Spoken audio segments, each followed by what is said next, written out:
Oh, yes. I remember college. No, I don't. I went to MSU. We fucking drank.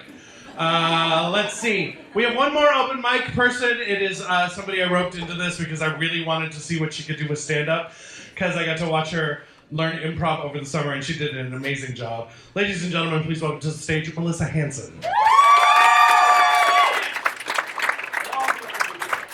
No pressure, right? And my ass is fine, Kev, just FYI. So I have coworkers in the audience, and I work for a law firm. In an effort to avoid special kinds of lawsuits, we're not going to talk about this around the Keurig on Monday. Just anybody here have a problem with sex jokes and swearing? No, I'm hosting the show. Are you fucking kidding? All right. So I read a lot online, internet, lots of information, not at work. Now I'm lying to my boss in front of an audience. Notice that our American culture, lots of issues with health, but now we're into wellness. And if you go to Pinterest, there are 485 ways to fix kale. Half of them include coconut oil. Nobody really eats that shit. At least I don't. It's disgusting. If you do, let's not be friends anymore. So, I try to live a healthier life. I drink lots of water. I would get way more sleep if I wasn't a productive member of society. I only drink soda if it has whiskey in it. Fresh produce, exercise, I kickbox once a week, which counts. My problem is that I hate shopping. I know it's weird for a chick. Hate it. Hate shopping. I will avoid Walmart at all costs. Thank you. You get it. Yeah. You've been there. Anyway, someone roped me into going Walmart today. There's a little resentment. Anyway, so let's talk about the magic of Amazon Prime. Yes. You can buy anything on Amazon. You can buy food on Amazon. You can buy dog food on Amazon. You can buy shampoo on Amazon. Bed sheets. I bought shoes in my sleep on Amazon. The one-click ordering on the phone app is a little too convenient, apparently. They did fit, and they're fabulous, so there's that. Completely by accident, sorta, I discovered a department called Sexual Wellness. Now, in an effort to live a healthier lifestyle, I thought it would be important for me to do some research in this department. Now, discovered a lot of fun things, some really terrifying things, some really interesting looking things, a few things that ended up in my basket, figuratively speaking. And there are things on there that I swear to God better come with an owner's manual. So, as I said, I've done some research.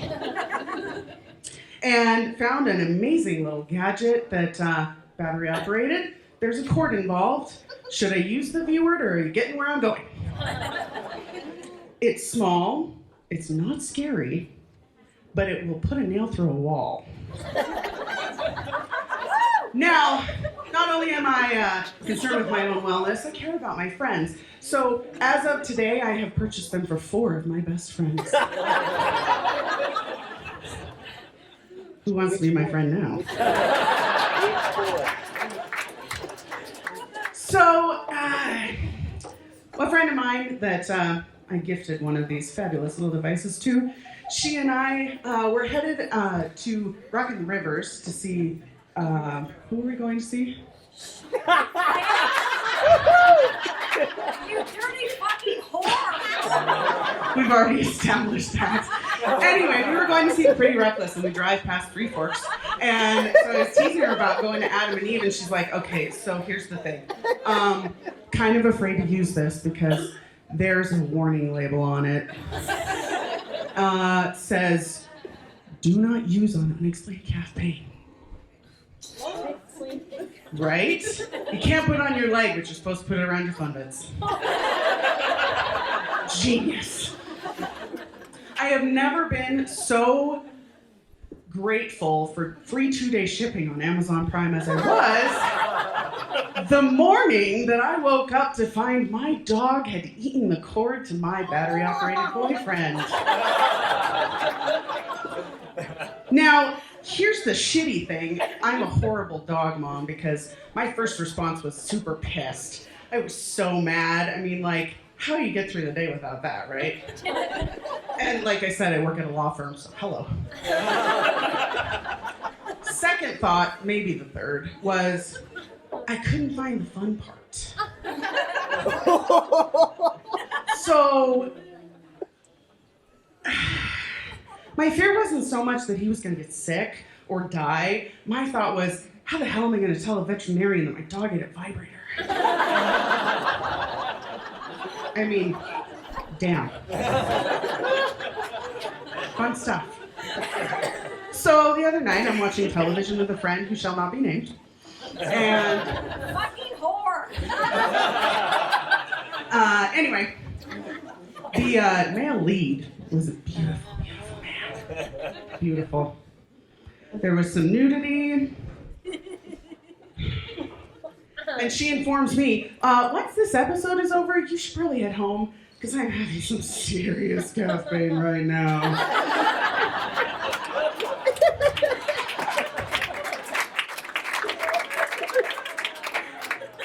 Only close friends talk like this. So I have another friend who used to sell sex toys, passion parties, fun stuff, delivered right to your home. And, okay, so back to Amazon Prime for a minute here.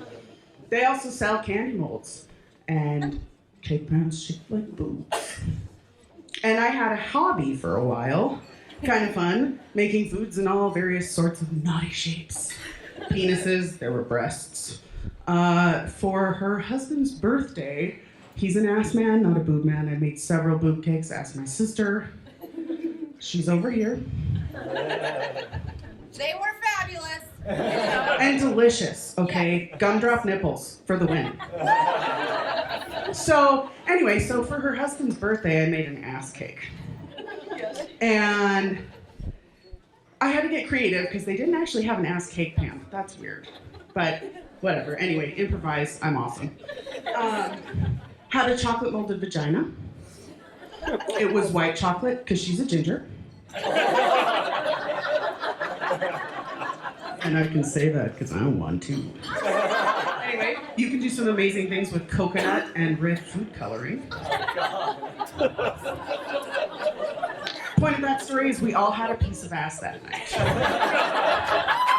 And it was delicious. So, Amazon Prime is also discreet. You are not going to get a box from iboughtadildo.com. I'm going to wrap it up a little early because people went over just a little bit. So, naughty edibles. Fun stuff. So, not only did I make cakes, I also made candy. I had penises on a stick. There were breasts. That's a really good point, Kev. We should party later.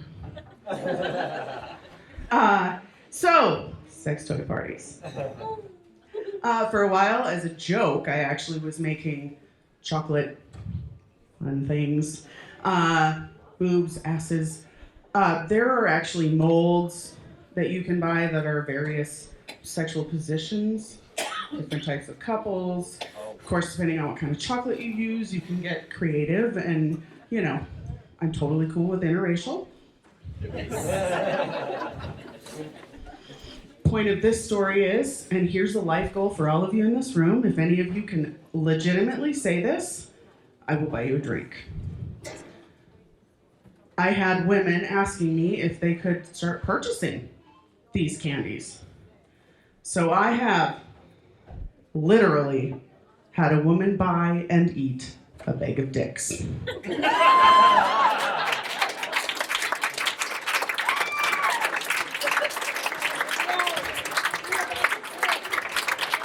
Oh, and as her set comes to an end, all I can think is, well, of course you have.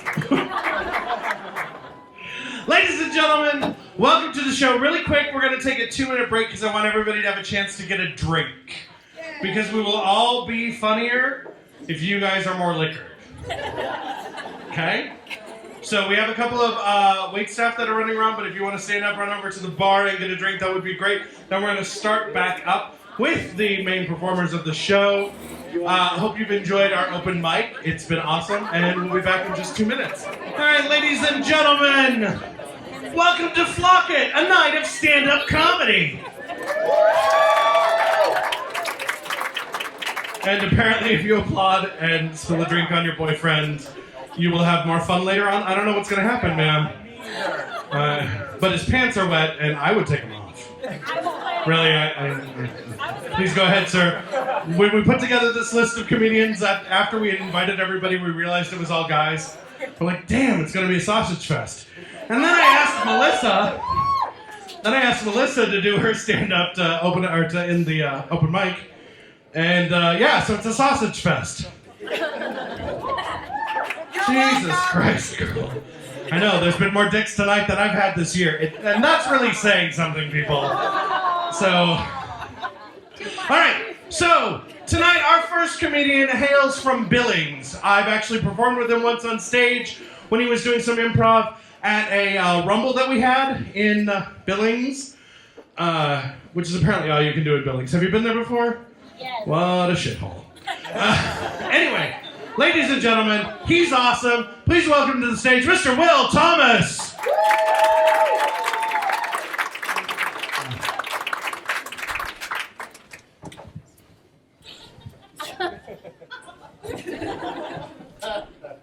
Hey, Will. This is not an auction. Immediately. I'm just gonna break the ice like that so I can get started. Well, first off, thank you guys for letting me come out here to Helena. I don't know what the hell to do in Helena, so I'm gonna figure out some words that might make you giggle a little bit. And I tend to get really hyperactive, so I'm just letting you know now. So Montana, you got this problem where you do something that doesn't quite make sense to me. You want people to come to the state to visit, but then you have bumper stickers that say, "Get lost." Can you make up your mind, you bipolar states? Don't understand this. And I'm gonna focus on the polar part because it's way too damn cold up here. Way too cold. I freak out how cold it gets up here. Like you don't have the problem I have where I put on lotion and watch it flake off my skin. It's like, no, moisture. Since I've been up here, I've lost like 75 shades of black. It's been ridiculous. I am beyond caramel right now. I'm like, nope. I used to be dark, damn it. My mom's like, who is that? I'm like, yeah, I know. I'll be back someday. Don't know when, don't know. It's crazy. It's crazy. It's just so cold up here. And Montana, you guys love your outdoors. I appreciate that you love your outdoors. Y'all got too many seasons. I'm dead serious. Y'all got what, like tax season? And then y'all got friggin' pumpkin spice season, Netflix season, coffin season, construction season, swimsuit season. I'm just like, why? And then you have hunting season, which is season upon seasons, because there's way too much shit to hunt in this state. Literally, you guys got antelope, deer, elk, moose, grouse, pheasant, trout, salmon, coon. What?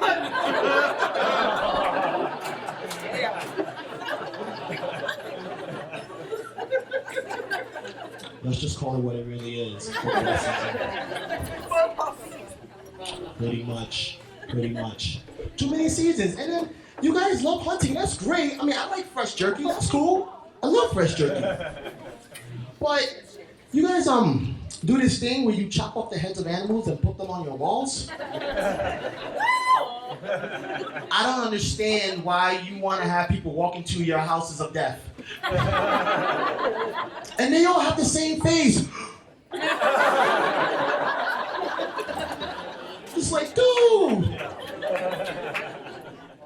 All have the same face. If I was a hunter, I would seriously make sure that the animals I kill and put up on my wall would have different faces. Think about about it. You used to the same stuff all the time. What if you came into like my house and you look on the wall and I like killed a hippopotamus and it was a happy hippo?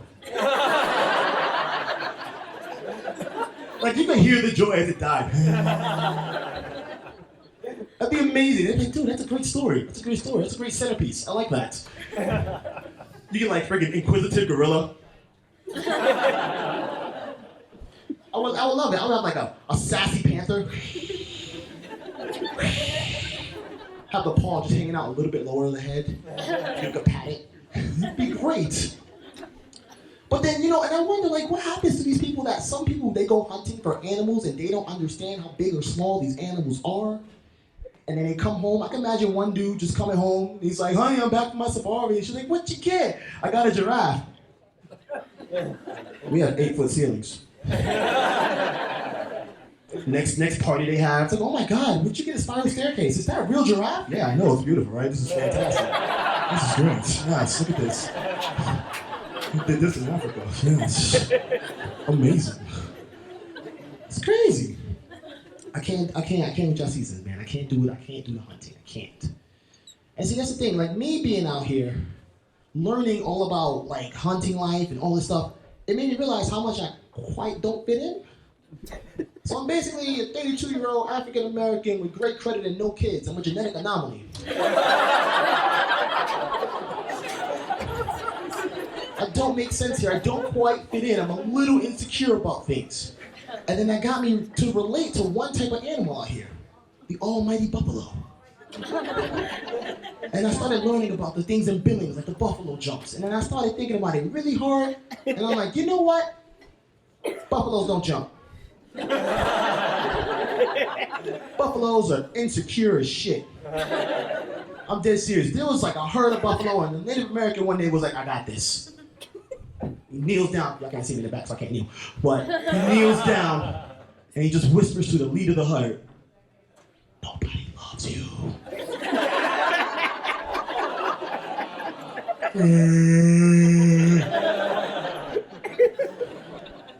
You're adopted.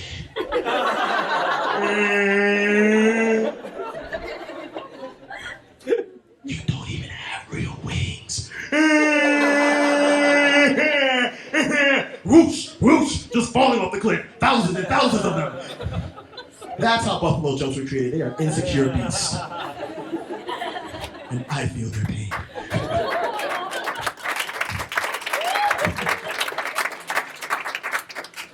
I'm about to make sure I do that shit again. So here's the thing, like, since I've been living here, I want to be known, I want to be remembered. So I was thinking of inventions that I could make that would help me be remembered. So I'm like, first off, think of useless inventions. And the number one useless invention, especially in Montana, turn signals. You don't use turn signals. I walk a lot. I cross a lot of streets. Every time I cross the street, I have to play a game of chicken with cars. That's the first time in my life I want nothing to do with chicken. Y'all get me turned up for no reason. So I'm like, you know what?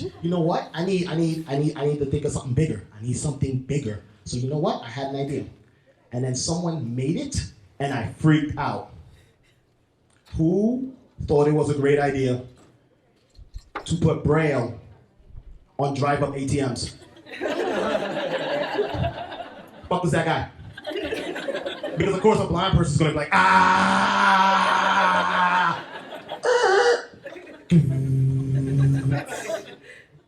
6, 2, 4, 3. I want a 20. How the fuck you getting a 20? Explain to me. What is this? What is this? You got a receipt? You can grab a leaf in the wind with your heightened senses, you blind person, you. And then of course you're gonna drive away, not use a turn signal, and I'm gonna go, Pah! Just gonna freak my shit out. Oh my God. It gives me trust issues. And I've had trust issues since I was a little kid. And I bet you a lot of you are gonna relate to this shit. Your number one day with trust issues began when you got that tin of cookies in your hand and you open that shit up and it's fucking sewing supplies. Yes. You're like, Grandma, what the hell are you doing putting soda pops on top of the fridge? That's where food goes. Or the second one that also freaked my shit out. Go open the fridge, I'm hungry, late at night, I'm like, yes.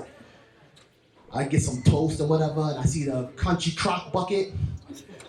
And I grab the crunchy crock bucket and I open it up and it's a fucking 1099 form. I'm like, who puts tax forms in the fridge? What are you doing? So then I look in the fridge, there's like 15 crunchy crock buckets. I'm like, what the fuck? It's like a Russian roulette of food. I'm like, all I want is the butter. Cranberry sauce. Okay, I'll eat that, whatever. Mashed potatoes. Where the fuck is the butter? Of course the butter's in the freezer, which makes no sense. Can't cut frozen butter. You ever try to cut frozen butter? I was like, that's a fucking hazard. It's like shards flying in your eye. You're like, no. Now my eye is greasy. Fuck. Doesn't even make sense to me. No. Oh my God. So no, you got this, and now I'm thinking Country Crock should have went into the storage business. Because I know damn well when I was growing up, I would have bought a Country Crock Trapper Keeper. I'd have used that shit forever. Or I go to school, I'm like, yeah, it smells like butter, it's smooth as shit. You know this. Hell yeah. Oh, I love food. That probably can't tell, but I eat like a motherfucker. I love food. I love buffets. I love buffets. I go hard at buffets, especially Chinese ones. Oh my God. Just eat it all up. But the thing is, I'm an asshole about buffets. So what I do to find out the really good food, what I do is that I wait until I see a really large person, and I run up right in front of them. And then I just start fucking with the food. Cause you gonna know, you gotta listen to what they do when you start going for the real food. You get noodles and they're like, okay, cool, that's average. Go for those dumplings. Then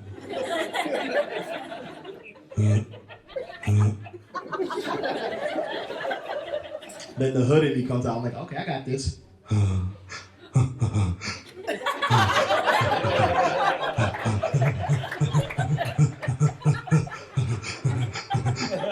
like, oh shit, this gonna be DJ Diet.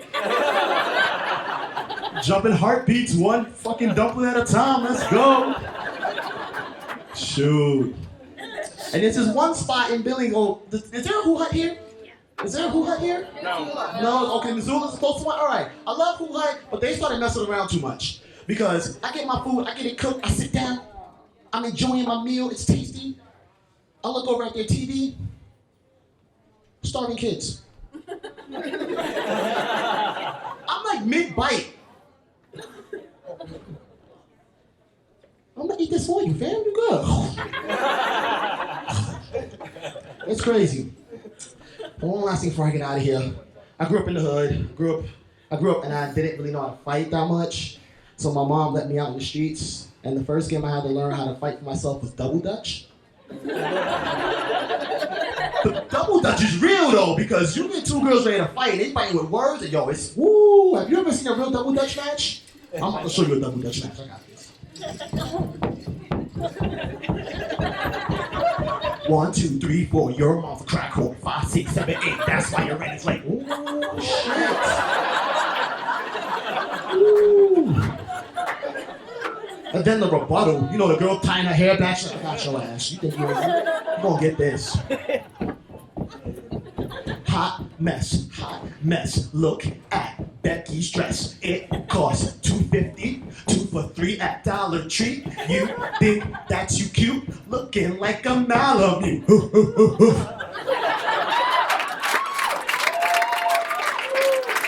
That's my time, folks. Thank y'all very much.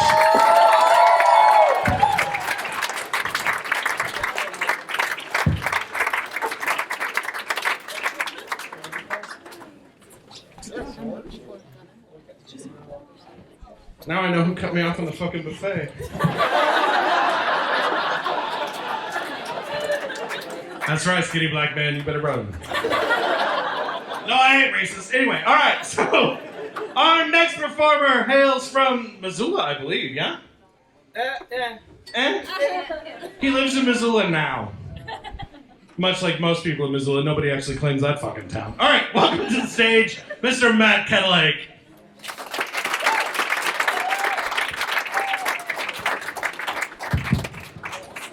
And his harp. Hey, give it up for your host. Yeah. He's large and in charge. Good. You just packed up the pads just to be in charge. All right.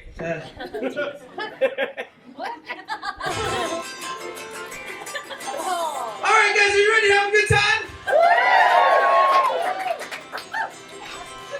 Me too.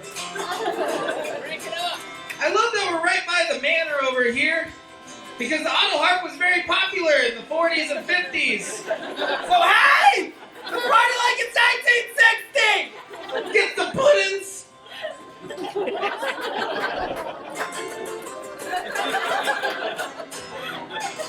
I used to think when you grabbed the lady by the chest, it was called cropping a field.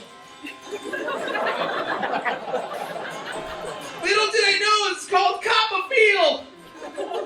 But in my mind, it made sense. Because if this is cropping a field, the gay version is shucking some corn. I'm not gay, I'm just shucking corn.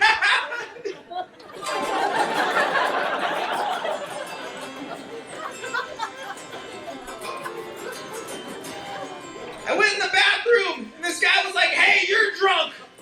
And I was like, hey, you're drunk. That segment was called The Mirrors Can Talk.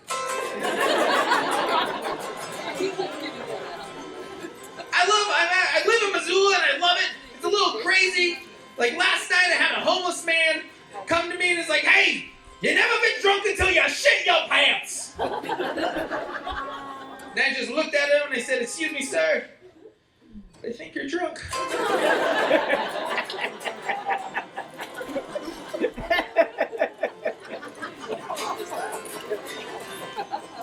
Now I got laid at a later age. Shocker! I got laid at age 23. For Montanans, that's pretty late, right? As soon as you hit 21, you guys are like done drinking and smoking, right? I've been doing that for like 10 years. Got like 5 kids. I binged you guys. I know what the graphics are. Well, I lost my virginity mainly because I didn't have a whole lot going for me. The only thing I could think of is maybe if I hoarded a bunch of cats, I could have like my own Animal Planet series special with some ironic title like 99 pussies, but a bitch ain't one.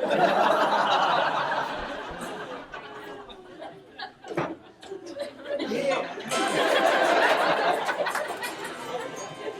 It's great to be here. Make some noise for yourselves. Let's enjoy ourselves. Yeah. Now recently, actually, as soon as I walked in, someone's like, hey, you got a beaner stash on this beaner here. Words hurt, you know?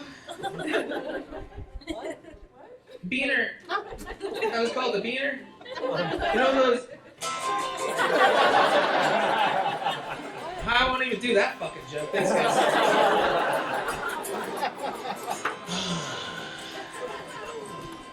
Now I don't quite understand hashtags these days.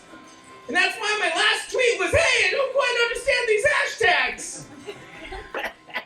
Hashtag, when do we stop calling it a pound sign?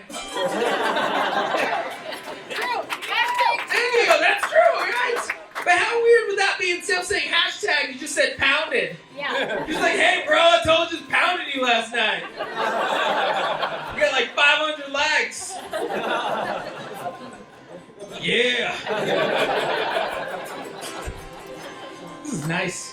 Where's the clock? Oh, there's the clock. That's good. It goes down. Okay, good. A lot like my services. No, I start really good when I perform. Play calm and... I'm a gigolo. I'm rare in these things. I'm half Hispanic, half employable. It's awesome. It's true! My last name is Kettlehake. You would sign that anywhere, right?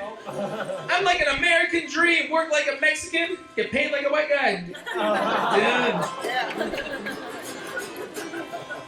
But actually, I went to Billings the other day, and this lady looked at me and she's like, hey, when you people roof, do you wear ponchos and sombreros? You people. So pointing? No. Racist. No, and I just looked at that person and I was like, no, we do not wear ponchos and sombreros when we roof. We wear the same shit you guys do. Just 3 years later, we buy it from Goodwill.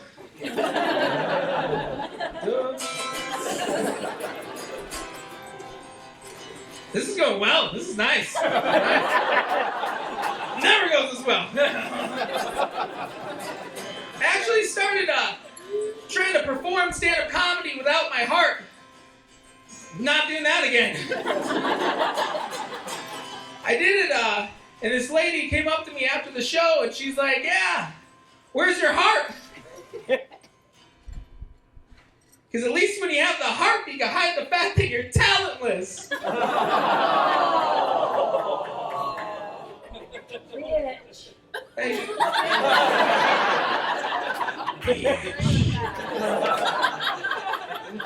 I just looked at the lady and I just said, shut up, Grandma! No one can hear you now! I just realized how fucked up that joke is, because next door. I need a... Let's party it up! You never know. That was a little messed up. This is it works. I'm trying to think what I want to say. I used to get made fun of a lot as a kid. It's true. You guys are all staring at me. That's what they used to do too. They used to just look at me and they would just be like, hey! Because I'm fucking up this joke. Hold on a second.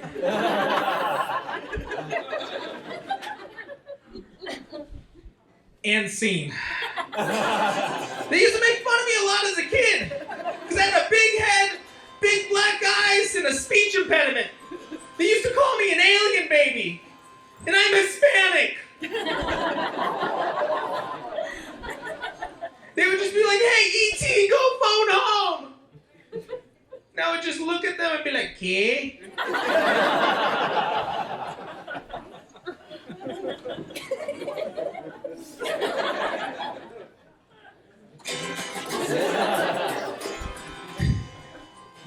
A lot of people think I'm gay. I'm not. But I actually asked someone, I was like, why do you think that? And they're like, well, you wear tight pants, a tight shirt, and you play the harp. I just looked at them and said, hey, good opening argument. But I should be able to wear whatever I want. You know, I should be able to act however I want. I shouldn't have to deal with prejudice. And that's why I'm going to start my own coalition for straight guys that are being accused of being gay. And it's going to be called Friends Against Gay Stereotypes.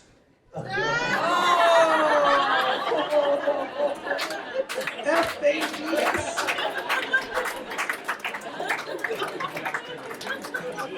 Best part is I don't even have to erase the graffiti off my garage. Zinger! Bam! Yeah.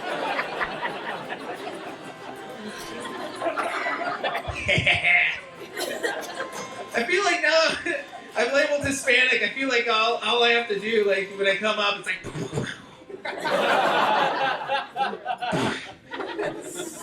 If I wore black khakis, I would have been working at that fucking restaurant across the street. Which is delicious, by the way. Good job. Now I have a girlfriend. Yep, it's real. She's nice, lovely. But she just finished reading the books 50 Shades of Grey. Yeah. 50 Shades of Grey is awful, right? I mean, you guys read it? It's shitty. It's shitty literature for shitty people with shitty sex lives, right? At least that's what I say to myself as I flip every fucking page, because that shit's delicious. I'm like, no, stop it. Yeah. You know when you read a book, you get super excited, so you like flip 4 chapters, get a sneak peek. It's like, no, I'm not ready for that stuff.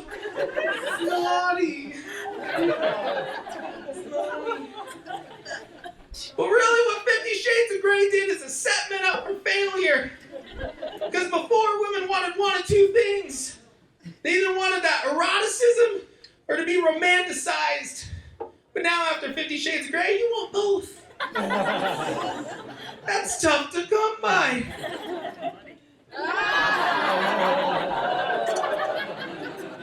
Thank you. See you a lot later. Buy me a drink. Yeah. So anyways, it says setting you guys up for failure because now women have these weird expectations, you know? Like they just expect to like walk out of the door and all of a sudden they're in a vineyard and it's just like...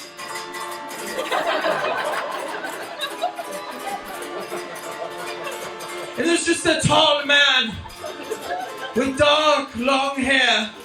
He's like Fabio the Passport.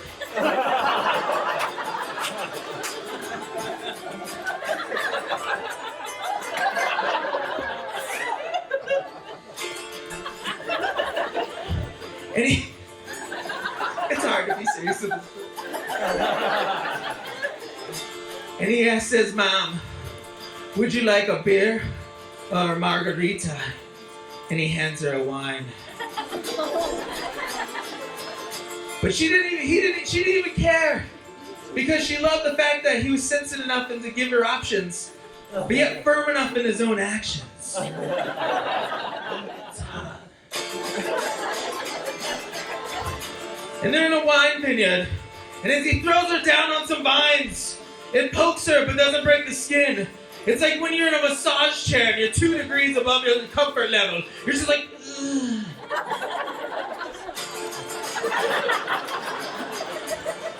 And right as they're about to do the deed, he just whispers, any way you want it, that's the way you need it. And right as it's about to come, dolphins just shoot out of nowhere, and fire blows out of their blowholes! Because everyone knows women fucking love dolphins, right? Ladies all fucking love them. What's your favorite? I love dolphins. You all do. No, fuck not here. What the?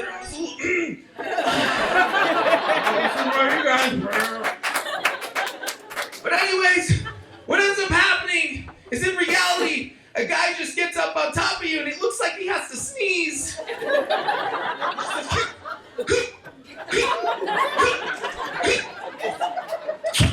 of a bitch! Not you, baby! You're beautiful! Thank you so much, my man's back Kettlehake!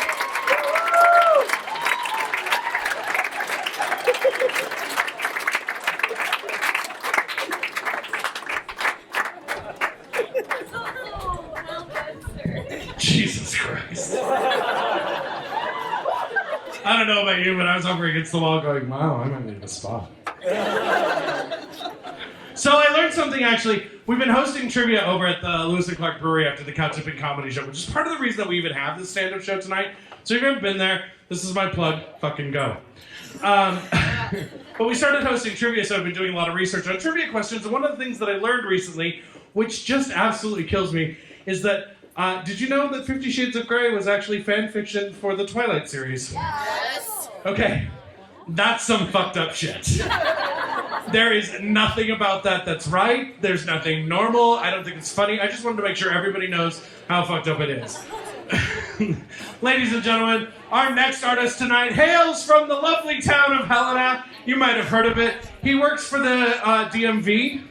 He stops people from getting their licenses. And actually, what's really funny, well, it's not funny, it's actually kind of sad, is this is his last night in town. He's quit his fucking job. His boss is in the back weeping. And he's moving to Seattle. I know, it's very sad. So you give him a rough time. Ladies and gentlemen, please welcome to the stage, Jon Men.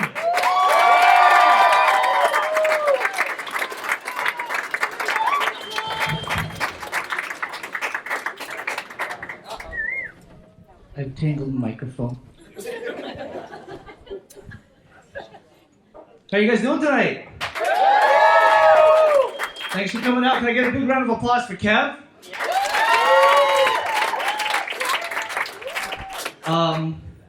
So if you look at me, you'll immediately know I'm not very good with women.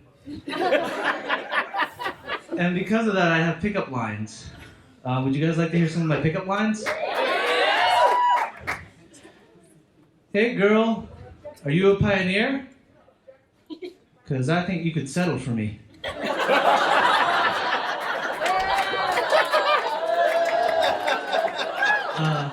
Hey girl, do you run hurdles? Because I set the bar low. And this last pickup line actually worked on my last girlfriend, which is I take some salt and then I blow it in her face. Oh, nice. And I go, girl, use sodium fine.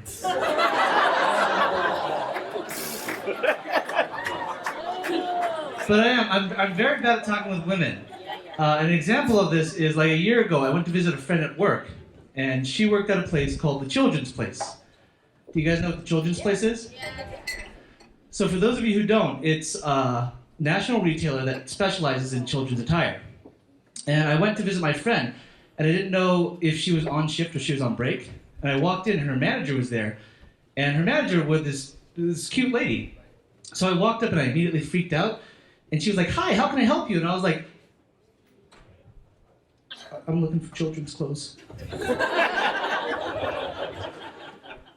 Very normal conversation so far. She was like, oh, cool, is it a boy or a girl? Doesn't matter. And then it took me a second to realize how creepy that was. And I thought I could make up for it because that was a really vague, creepy statement. And I remember walking in, the sign said the ages of the kids. So she was like, okay, well, how old is the child? Between the ages of 6 and 14. And then I left and I never went back to that place. Another example is I was on a date about a year ago, and it was going well, and it was actually like the 4th or 5th date because I'd been seeing this girl for a while. And we were having dinner, and the topic of how our parents met came up. And I asked her, how did your parents meet? And she was like, oh, well, they went to college together, and they were there for 2 years, and, they didn't know each other. But then one day, my mom's roommate made her go to a football game, and she sat down next to my dad, and my dad spilled some beer on her, and she was like, oh, that's super adorable. And then he asked her out on a date, and they went steady for 2 years, and then they got married after college, and it was, storybook ending. And I was like, cool.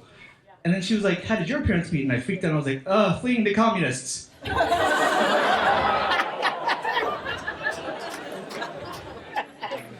So we can talk about the yellow panda in the room. And I said that, so you're not racist. I'm Chinese. I'm used to doing comedy shows where I'm the only ethnic person there. And it's really unfortunate that I was preceded by the only other 2 ethnic comedians in this round.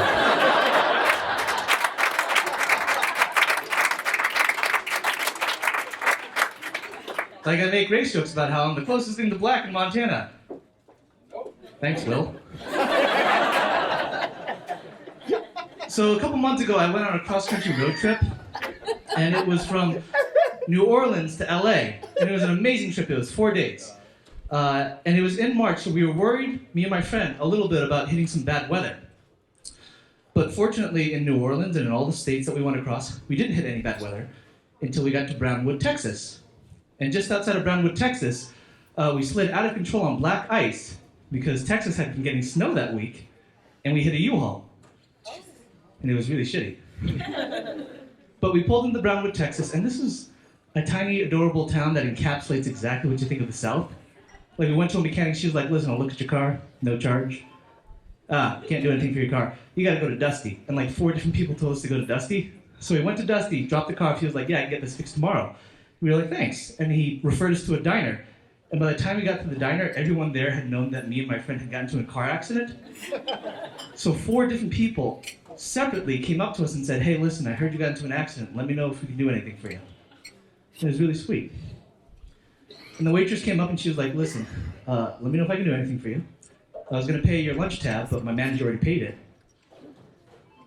And then she looked down at us. She was like, so I heard you all got into an accident? Yeah. You okay? Yeah. How's the car doing? It's doing okay. I heard you all hit some black ice? Yeah, it was terrible. What was they doing running in the road?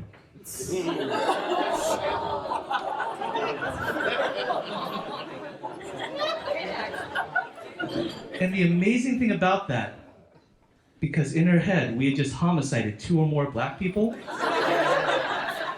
was the order of questions that she asked. Because the first thing she asks is, "Are you guys okay?" And the second thing she asks, "How's the car doing?" And the third question she asked was effectively, "There were black people in town?"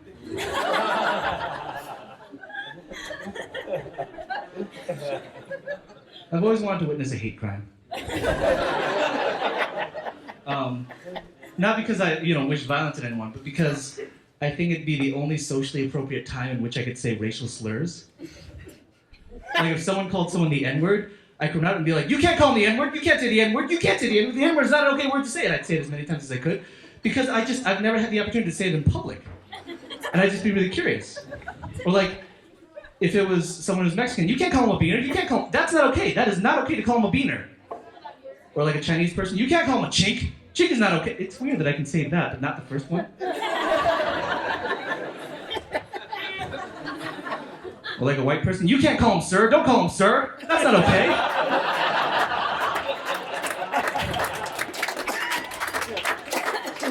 So it is my last night in Helena, and I've been here for 4 years.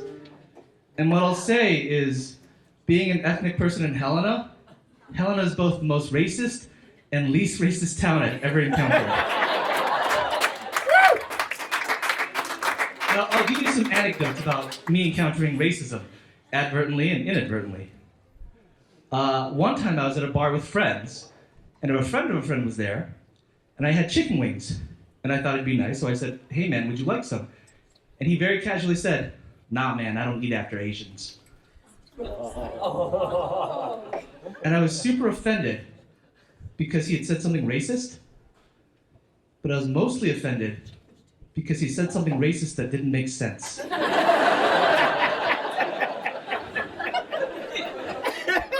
I never fathomed the situation where I'd encounter a racist and then have to explain to him how to be correctly racist.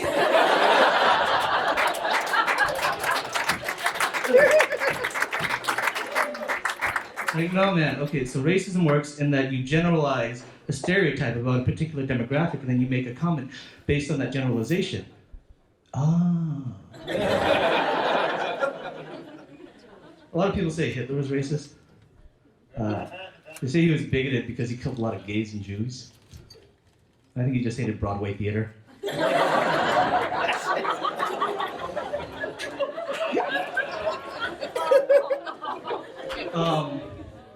Me and my friends like to play a game. Have you guys heard of That's What She Said? Yes. Someone says something that could potentially be an innuendo and you say, "Oh, that's what she said." Me and my friends play a game called That's What Hitler Said. Where you take a generally inspirational comment and you go, "Well, that's what Hitler said." Like, "Man the fuck up. That's what Hitler said." "It's not as bad as you think. That's what Hitler said." "Swing for the fences. That's what Hitler said." I've lived with my roommate now for 2 years, and what's funny is when we became roommates, we immediately fell into a pattern of being a gay couple. But not like a fresh, excited, energetic gay couple, like one that started 13 years in. Because I was immediately passive-aggressive and he was immediately emotionally abusive.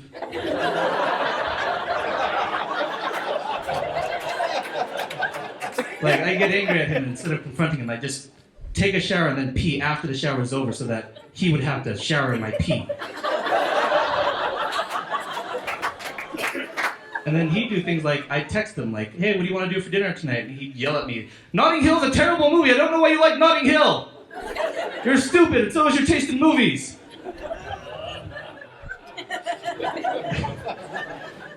When he moved in with me, apparently a lot of people asked him if he found a place, like the first week that he was here.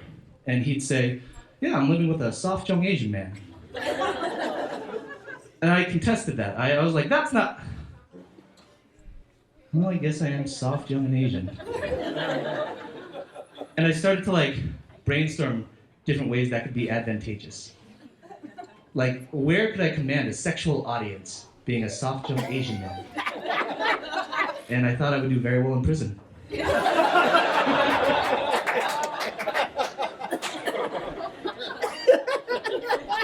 I could herald the other prisoners, have them at my beck and call. I'd be like royalty, but not like a king, like a prison princess.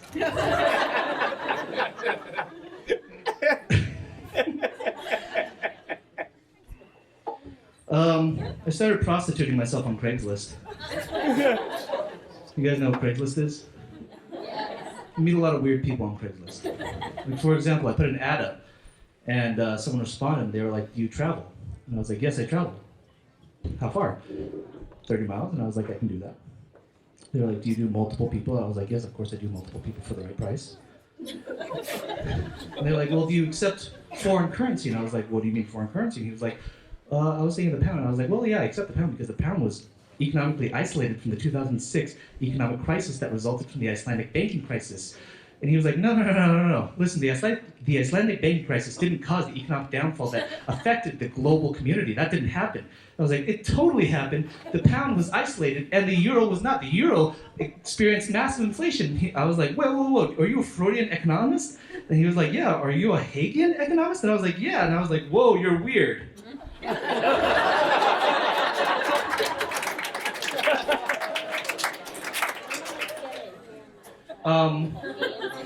Gay marriage was legalized nationwide a couple weeks ago. No, that deserves a bigger applause. Yeah, if you're not racist, then you're a homophobe. And a lot of people were like, oh yeah, the gays are getting their way. The gay agenda is taking over this nation.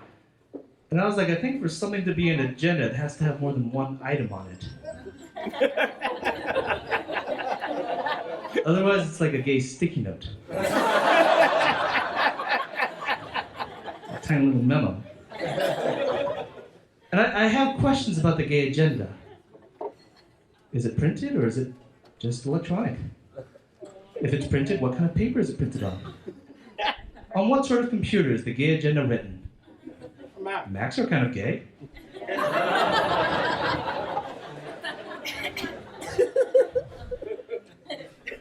So this is a joke that I haven't tried yet. I'm gonna try it on you guys. Which is my asshole is an asshole. And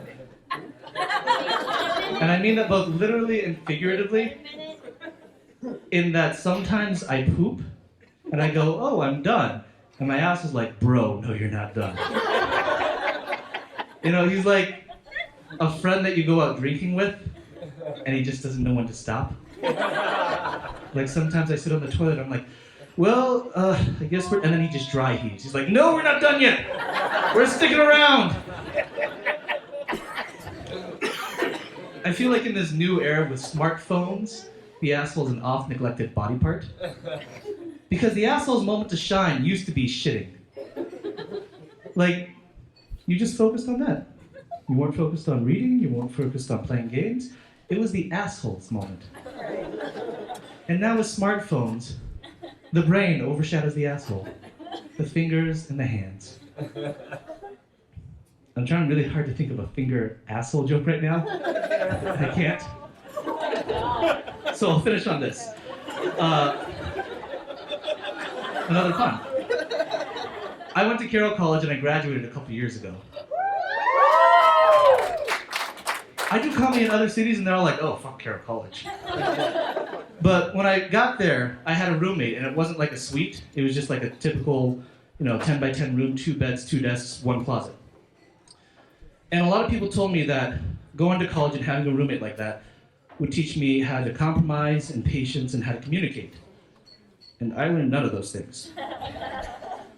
I learned how to masturbate really quietly.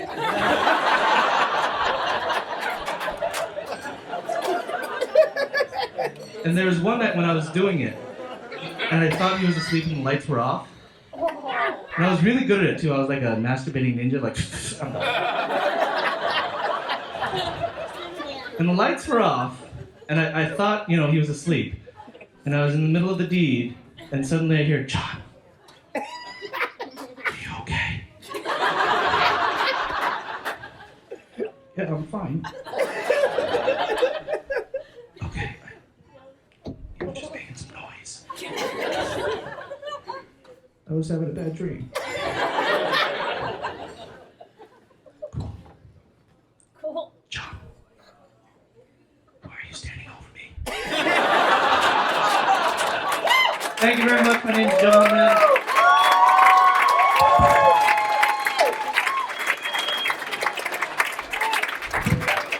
Oh, I don't know what's more awkward, his stories or his life. I would tell you what paper the gay agenda is printed on, but I'd like to point out it's digital these days. It's on Grindr. It's the third of the blank profiles that you find in every city. Ladies and gentlemen, it is my distinct pleasure to welcome to the stage a man who will forever be known in your minds as Jon Men's roommate, Mr. Nicholas Hyde.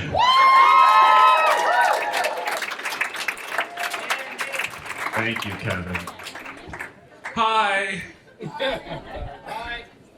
Before I even start, I don't think any of us have brought this up yet. Give it up for the open mic people that started earlier tonight. Yeah. That's horrifying. That's one of those spider type situations where they're obviously more uncomfortable than you are and nobody enjoys what's happening. But I also want to say, so my roommate just performed, and everything he said about our relationship is true. What I'm about to tell you is not a joke. This is a thing that happened last night. So we're packing all our stuff to move, and I come home, and he's kind of drunk, and he's like, Nick Hyde, you're manipulative and belittling, and you put me down all the time, and I love you. Another thing, which is fun, is just because I'm white doesn't mean I don't get to talk about race up here too. Though it still has to do with John. Something that he didn't talk about tonight, which is surprising, but I'm relieved, it's actually something he stole from me, is when I first moved here, people were asking if I'd gotten a place yet.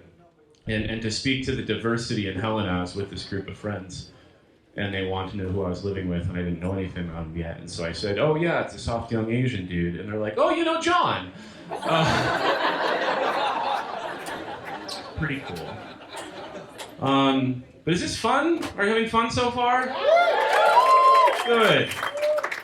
I'm gonna tell you right now, this is capping off a super shitty week for me. I'm gonna tell you all about it. It's gonna be super fun. No, I've hit a bunch of important milestones recently, and this week was important, but what's more important, something that started 6 months ago. I'm 32 years old. I didn't get a driver's license until I was 30, and I didn't get my own car until 6 months ago over the summer. And I think the first car you get says a whole lot about you. My car was a burgundy 1999 Toyota Camry, which says that I have a grandma whose dementia no longer allows her to drive. So I got a smoking deal on a car. But the more important milestone I hit was this last weekend, where, again, 32 years old, I've lived in Montana my whole life, and I only just now became a real Montanan. My whole life I've lived here, and I've never been on a horse. I've never been angry about the inaccuracies and a river runs through it. And I've never killed an animal. Until this weekend when I killed one with my 1999 Toyota Camry. Don't applaud for that. It was terrible. You people are monsters. I was on my way to Butte, got just past Boulder, and an animal got in my way, and I was like, you're not supposed to be there, and the animal was like, and then that was the end of the animal and my car. I immediately got out, searched the body for any sort of insurance information. That's not looking good. But what was even weirder is something that made me like 100% appreciate the place I'm from, which is within 5 minutes, someone had come and stopped to help, which is really nice of them. This big truck came by, and there's a whole family that lived nearby, and they must have been hunting because they were all in camo and orange jackets. Or, I don't know, it was fucking Saturday, because that's...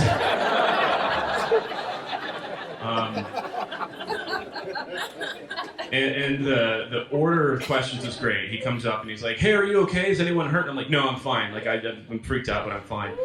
And the second question is like, "You gonna do anything with that animal?" And I like that. And I also liked how a lot of horror movies start with someone like broken down by the road and a real rednecky guy coming out. In Montana, I'm just like relieved to find someone that knows what they're doing. And so it was a pretty good situation. But yeah, and then this is all topping off with the week is I'm moving right now because my roommate's going to Seattle. He's going off to be an adult. I'm moving into a friend's extra office space because I live on a public defender salary, so that's super cool. But moving is weird. It's you have to like look through all of your possessions and you figure out like what's most important to you and the stuff you have to get rid of. And some stuff is harder to part with and a bit more depressing. I've learned that the most depressing thing to have to throw out is expired condoms, because that's like a box of love letters you wrote to yourself. That is 15 broken promises Nick Hyde made to himself 4 years ago. That 1,200, like that 15 of the next 1,200 nights would not be spent alone. I was so terribly wrong about that. Except for one. I did have one lucky night. But that was more just a weird night of self-experimentation. I don't want to get too deep into that. Yeah. It is depressing. I'd have tied them into a noose and hung myself if I weren't so confident they would break.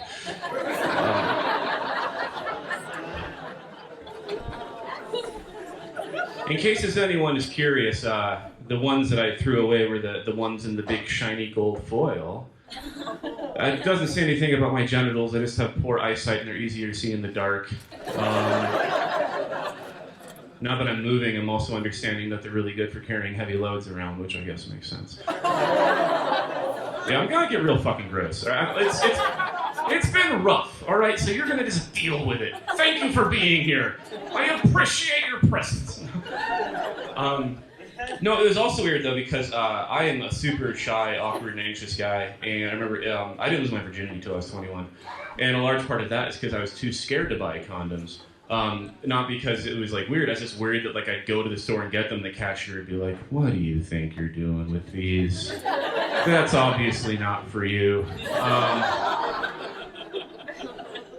And I had like a lot of body confidence issues, mostly because like when I started going through puberty, one big thing is my chest hair initially just grew in around my nipples, and then a tiny little V in the center. So it essentially looked like an angry furrowed brow. So I'd get to look in the mirror and say, "Thanks God, now there are two disappointed faces looking back."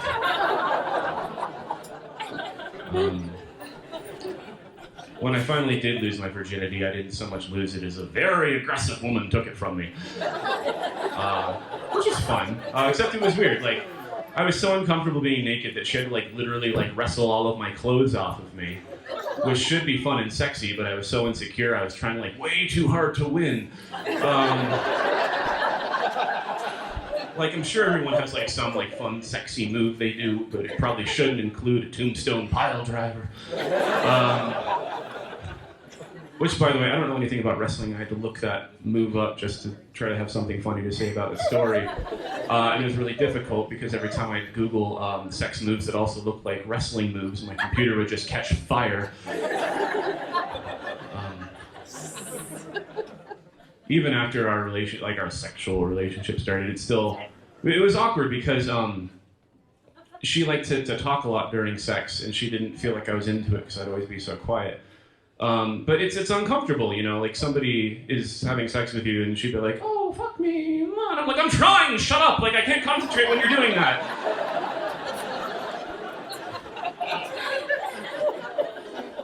Finally I tried to decide to like give something back, and so I lost my virginity in the very early 2000s, and so I thought about the most popular early 2000s thing I could say, which is, "Who's your daddy?" But I wasn't ready for it, and I really had to psych myself up. So, like, while we're in the act, I'm in my brain just like, "Oh, come on, it's gonna be fine. Just say it. You know, just who's your daddy? Just make it out. It's gonna be natural. It's gonna be cool. Just burst it out. I think you're a really cool guy. Just let it out there." And then I yell out, "Tell me about your father!"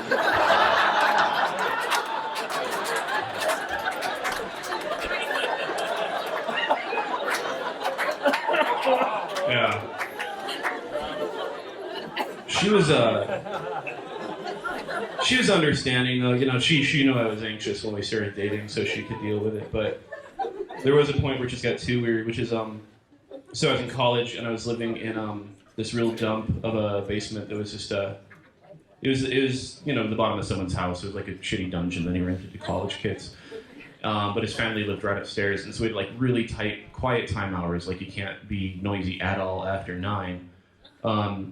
And so I had this girl over, and of course I have the squeakiest, shitty futon in the world. And my effort to try to keep that from making any noise is while we're making out, I just have my body completely flat and outstretched to keep the futon from bending. Essentially planking some strange poor woman before that was even a thing that anyone knew about. Every time she'd like make a sound or try to talk or something, I just kiss her on the mouth, which, you know, is sweet at the time. It's also a good way to end a conversation with anyone else you don't want to talk to. So keep that in mind. But it got weird because I was like upset because I can't make any noise because the family's up there the whole time. And she can tell I'm stressed out and I'm just like, I'm not into it. And she finally asks what's wrong. And I'm like, oh, it's fine, just don't worry about it. And she's like, no, like this is important. Like you have to be open with each other. And I'm like, okay, it's fine. It's just the whole time we've been doing this, I can't stop thinking about those kids upstairs. That was the end of that relationship. That was done right then and there. Unfortunate. Dating is terrible. I've never really been quite sure how to do it. I thought I had some cool strats. I lived in Missoula for a long time, for 10 years, and I was a poor college kid, so I'd sell my blood at this place called BioLife, where, you know, they say they give it to people with all sorts of different blood diseases. I'm pretty sure they're just making hard candy for vampires. But yeah, I try to pick up on chicks there, which sounds weird, but it makes a lot of sense. You can count on a few things when you're there, which is 1, they're probably pretty desperate. 2, they're disease-free. But most importantly, they're willing to exchange fluids for shockingly little money.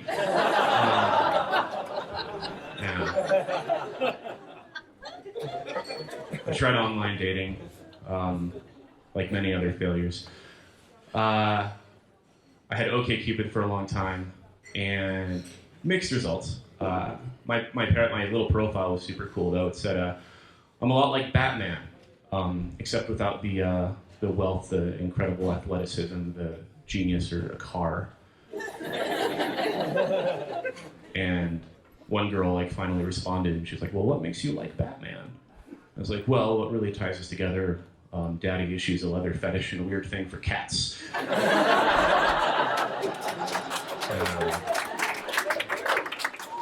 We ended up going on a date, but it ended very quickly. I was doing comedy at the time, and she went and saw one of my shows.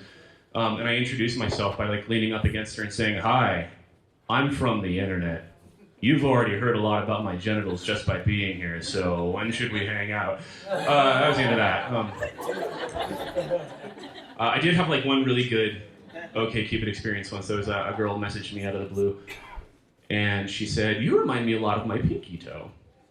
And I was like, what the fuck does that mean? And she said, oh, because I know sooner or later I'm going to end up banging you on a table. Yeah. Pretty sweet, right? But it's a lot of pressure because someone comes at you like that. You got to think of something cool to say back. So I thought really hard. And I said, you remind me a lot of my nose.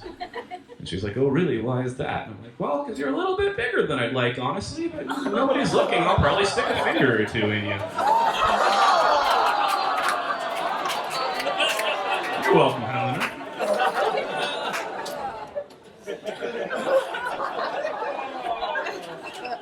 I'm on Tinder now.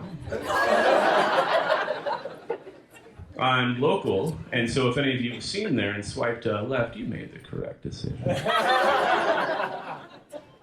I like Tinder a lot. It's the opposite of OkCupid, where you're like, hey, how's it going? We should hang out. And Tinder is like, first, do we want to fuck each other? And then after that, we'll decide if we want to talk. My profile is just a picture of me with holding a gigantic cheeseburger and frowning. And the only line I have written is, putting the urge back in cheeseburger. And people have liked that.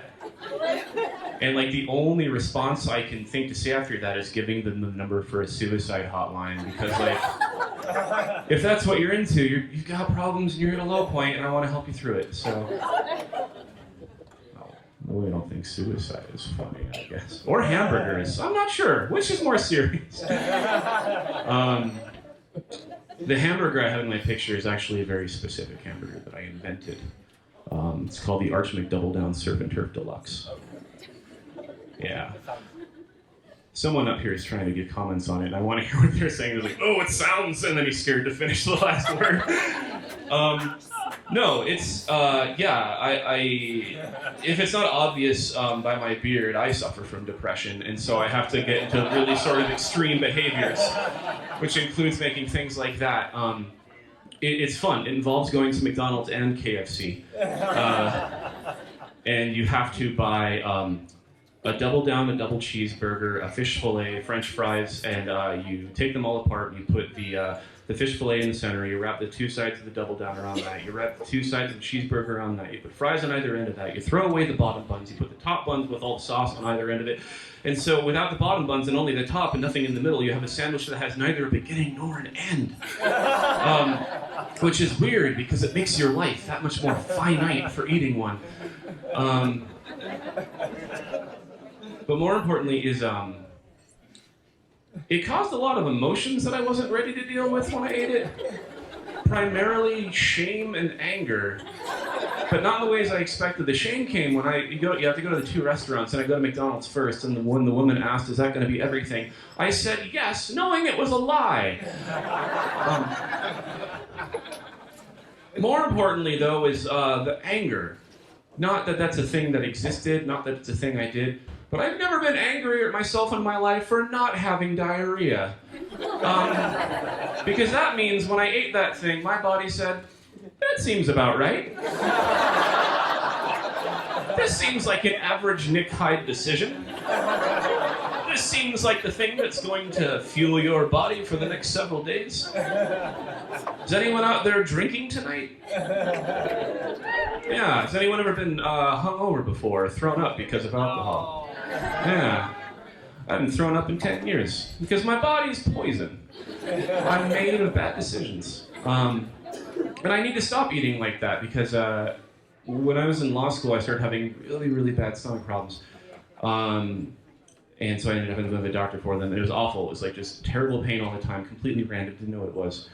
And so I go to the doctor and I describe my symptoms, and he asks, what I do, and I'm like, oh, I'm a law student. And he's like, well, that explains everything, which isn't something you want to hear. But I'm like, well, no, but what do I do about it? Because I'm sick of being so miserable and sick all the time, and I'm sick of it hurting and just being terrible. And he prescribed me antidepressants, which I thought was really weird. And I'm like, are you listening to anything I've said? This isn't a mood thing. It's not just stress. Horrible things are happening in my body. Why are you doing this? And he's like, well, it's not going to help with your guts, but it is going to make you a lot less upset about it.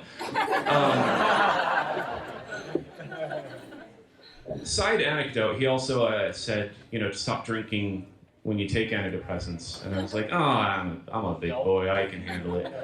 The only thing I have to say about that is, you combine alcohol with antidepressants, and it's kind of fun. And, the first time you whip your genitals out at a party, you're a party animal. You do it 6 or 7 times, and suddenly you're a sexual predator. So be careful what you do when you're mixing your medicines and your alcohol. But another fun thing about that is, ironically, the doctor left out one specific side effect of that particular pill he prescribed, and that's that it causes constipation. Which is fun, because that means with one pill, a doctor had given and taken away my abilities to either give or take a shit. Yeah.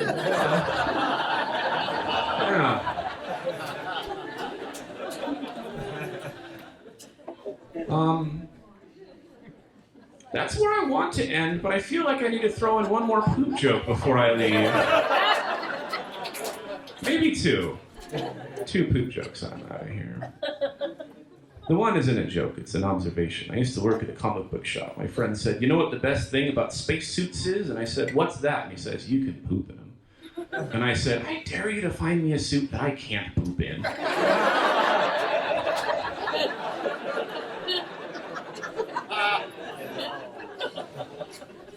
The other one is a joke. It's my favorite joke, and I always tell it badly, and so this is going to end on a real down note. I'm sorry. What do you call the white stuff in bird poop? What? That's bird poop, too. You're welcome, Helena. Good night.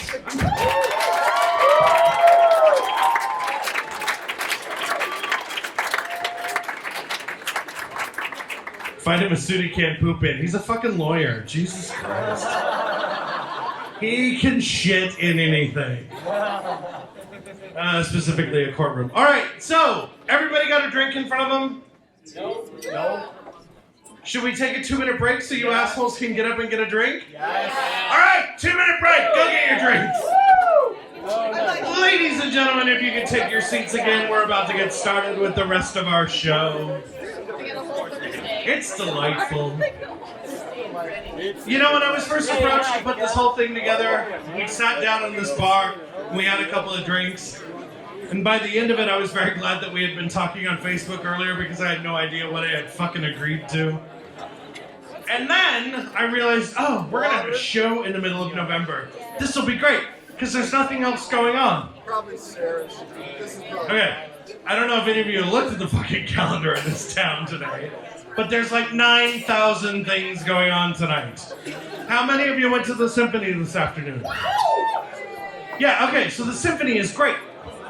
This town is amazing. We have a symphony that just decides randomly last month, they're like, you know what, Star Wars is coming out. We're gonna play all of the Star Wars tunes, but we're not gonna play just the popular ones. We're gonna play the popular and the hardest ones to do. This is amazing. A little symphony in the middle of fucking nowhere is gonna play Star Wars. And one of the hardest tunes is the Imperial March. You know, the dun dun dun dun dun dun dun. Y'all know that tune, right? Darth Vader's walking in. He hasn't even fired up a lightsaber and everybody shit their pants. Yeah, that's the tune that they're gonna do. I don't know if you know the rest of it because it's 3.5 minutes long, but there are parts of that that are written in 7/8. In the key of Buick. There's like 9 flats, 6 sharps, and a couple of fuck yous in the middle of the key signature. It's amazing. And that orchestra is just like, no biggie. It was amazing. It was the best concert I've been to in a long time. And then, today, they decide, well, you know what? It's Christmas, and nothing says Christmas like The Wizard of Oz. I don't know if you all have seen that movie. Have you seen the movie? For those of you who haven't seen it, it's about a girl who kills somebody at the beginning, then hooks up with 3 people, kills somebody at the end. It's kind of dark.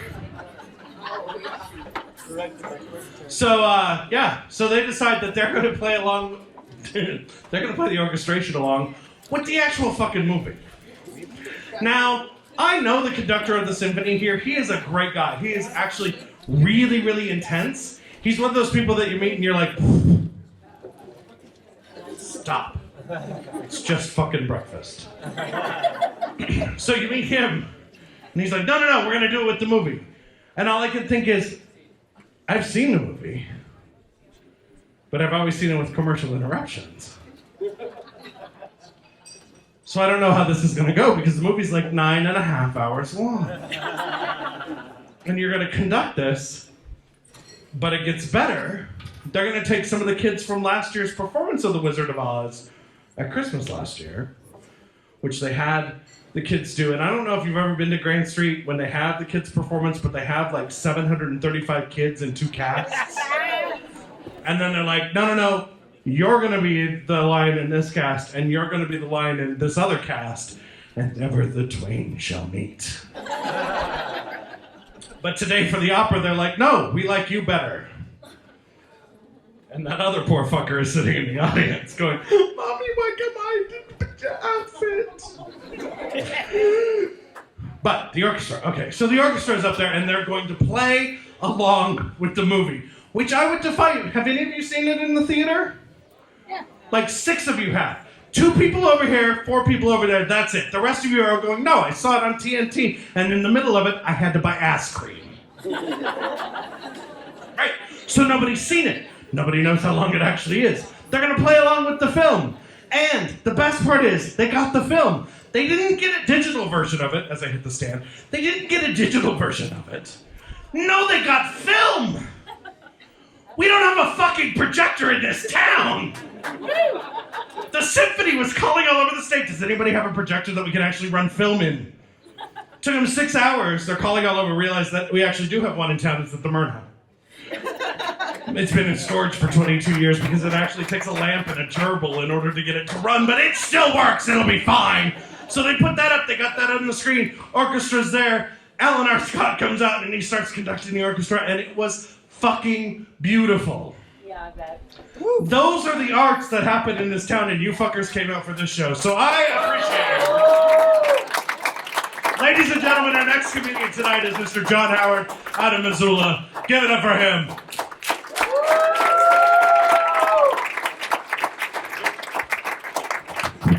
Helena, thank you so much. First of all, you all look beautiful. There's some tables up front if you guys in the back want to move or perhaps help your prostate and sit down. That's fine. How many Montanans do we have in the audience tonight? Who's from Montana? Well then, that's about as much ethnic diversity as you're going to see as you've seen on the stage tonight. I'm not going to lie, as a child, the first time I went to Los Angeles, I remember getting off the bus and being like, oh my God, why do all these Native Americans speak Spanish? They gotta be part of the same tribe or something. This is just weird. I love Montana because we actually are a very weird state. We have the most state pride. But as we were driving here, we were behind a truck, and on the back of it, it had the silhouette of naked women with antlers coming out of the top. Now, I don't know if you guys are familiar with the animal kingdom at all, but normally when it has antlers, well, it also has a dick. Yeah, there's a dick there. Now he's the guy who owned this truck, like right when he's getting hot and heavy with his wife or girlfriend, be like, baby, you know what really turned me on right now? You got those antlers off the wall and put them behind your head. You've done that, I see. That's nice. And I thought, this guy's clearly either like the giant, like big asshole, or he's the most trans-progressive redneck I've ever met. It's like she's a woman, but she identifies as a buck.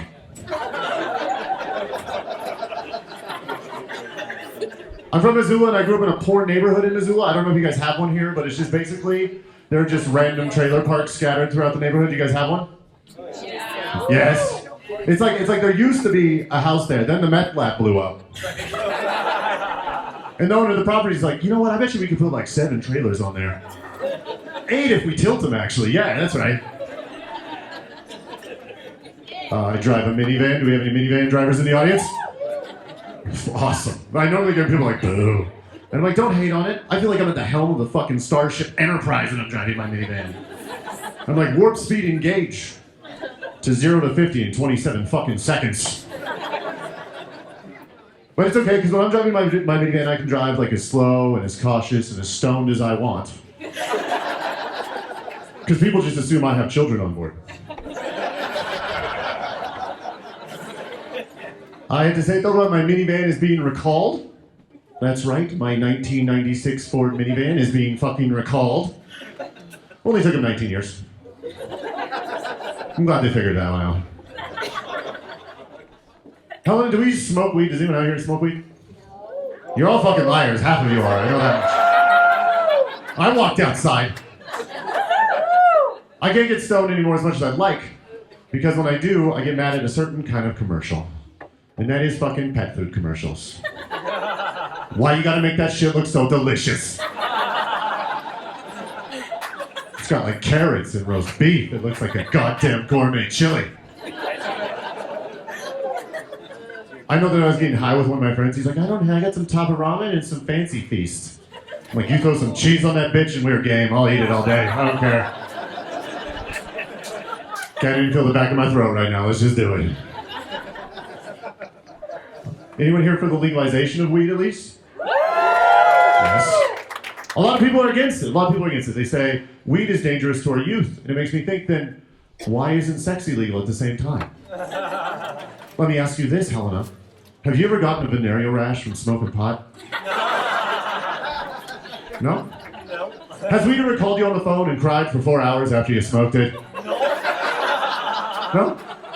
Let me ask you this. Does weed cut your tires when it finds out you're smoking a new weed and you haven't smoked that old weed in like 3 months? No. I'm also not saying that, like, I've done some dumb shit on marijuana. For example, I've eaten a whole block of cheese. I've stayed up till 4 in the morning watching a 3-hour documentary on how to hunt Bigfoot. I've fallen asleep trying to masturbate. But I don't have a crazy baby's mama, so you're welcome. I have a lazy eye, and when I get high, it really goes batshit. It does. A lot of people are like, does your lazy eye, does it dip in? Does it dip out? And I'm like, no, it's like an ADD kid in a grocery store. It just wanders the fuck off. I need it on like a leash just to rein it in. A lot of ladies ask me, they're like, well, which eye's lazy? I'm like, that's easy. It's the one that's not looking at you. It's the one that looks like it's searching for the fucking emergency exit on the side of my eye. That's the goddamn one that's lazy. I'm liking you guys. I like Batman movies. Are Batman fans? Thank you. I'm always mad that they don't add the villain that I really want in a Batman film. And I hate to say this, it's not the Penguin or the Riddler. It's the insurance agent that's constantly behind Batman. Think about it. He's always rolling through the police cars, knocking them down, going through malls. The real villain is Steve Johnson from Farmers Insurance. He's like, one of these days, Batman, I will catch you. And you will pay for the $25 million of damages you've caused. In fact, just by Batman being in Gotham would raise everyone's premiums like through the roof.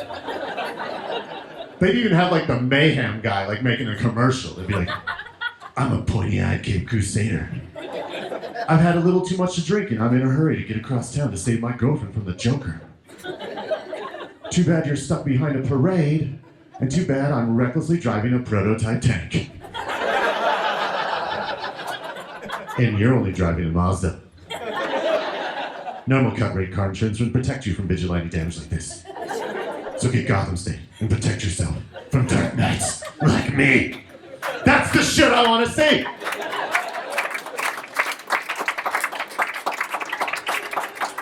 I'd buy that shit on Blu-ray in no time, I would. Commercials are getting out of hand. They're getting out of hand. I don't know if you guys seen this, but there's a new like stop smoking ad. And it makes it look like you're signing a contract every time you smoke a cigarette. They're like, every time you light up, you sign up. And I was like, who's that commercial for? Like 22-year-olds with way too many student loans. Like, oh my God, I can't handle another contract. I already live with my parents, fuck. But where does this kind of like banking corporate fear stop? Like every time I eat a donut, is that just a down payment on diabetes? Every time I masturbate, am I just slowly mortgaging away my 20/20 vision? Because I refinanced today, so I just wanted everyone to know that. Yeah. I have a neighbor who likes, I live in an apartment in Missoula, and I have a neighbor who likes to smoke cigarettes. And when she does outside my window, and I have my fan on and blows into my house. So what I did, because I was upset, is I went and I plugged my laptop into my speaker, and I just blasted really, really loud bondage porn out the window.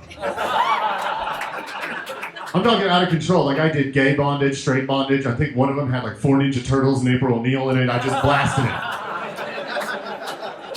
Because I wanted her to think at any moment like 15 people were going to pile out of my house after an orgy and bum a cigarette post-orgasm.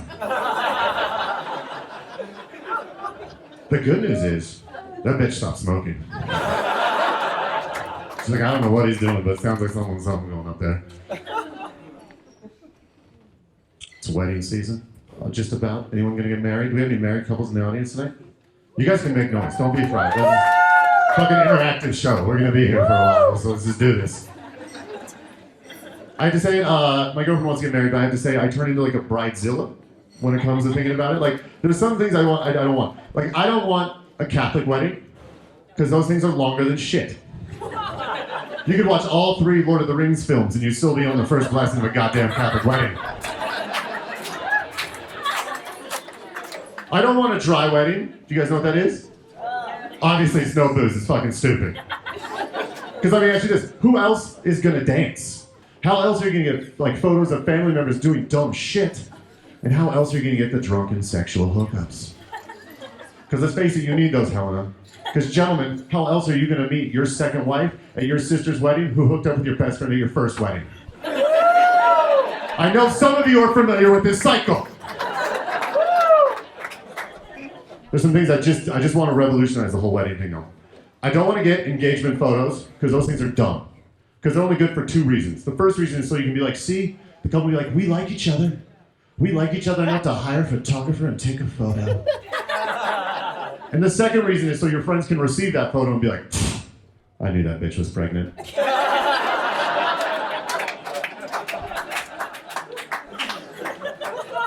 I also don't want, like, you know the way the bride and the groom come down the aisle all slow and sleek? I don't want any of that. I want a professional wrestling ring announcer at my wedding. So it's like weighing in at his high school weight of 208 pounds after a poop. He's promised to smoke pot only 2 days a week. He's proving to his mother he can have a relationship that lasts longer than a month. Let's hear it for the groom job. Yes. One thing I also want to change, I don't want to change it right now, is I want to change the first dance. Because it's all slow and cute and it's fucking horrible. I want my first dance to be like naughty, nasty, erotic. Like, I want little kids to be sexually educated about the birds and the bees just by seeing this dance. And I'm not gonna lie, if possible, I just want to go ahead and consummate the wedding right there. Because then it's guilt-free. I can get fucked up all night, let's face it. We're good to go. People often ask me, though, like, what are you going to do on your honeymoon night then? You have that planned? I was like, fuck yes, I have that planned. I want to talk dirty using really dramatic film lines. So it's like, we must bang to restore the balance of the universe. Like, take this hammer, for you are the chosen one. Set all phasers to stun, not impregnate. And just as I'm about to pull down my pants, I want my future wife to be like, release the Kraken! Like, baby, you've been working on your voice, and that is sexy. Do we have any parents in the audience tonight? Any parents? Okay, so you're familiar with kids as cock blocks. That's nice. There's nothing like that'll deflate a penis quicker than a child yelling, "Ma! I need to poop." It's like this. It's like your penis, before it hears the mom, is like a raccoon digging through the trash. It's having a fantastic time. And then when it hears mom, it's like your penis gets hit with a spotlight. Just.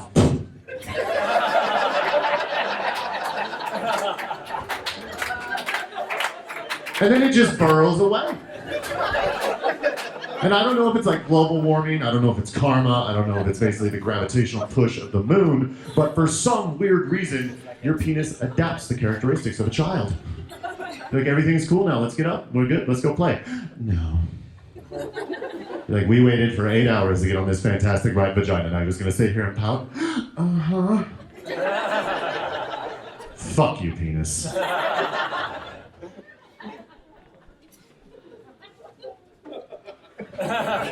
Children are also they're aphrodisiacs. I don't know if you know this.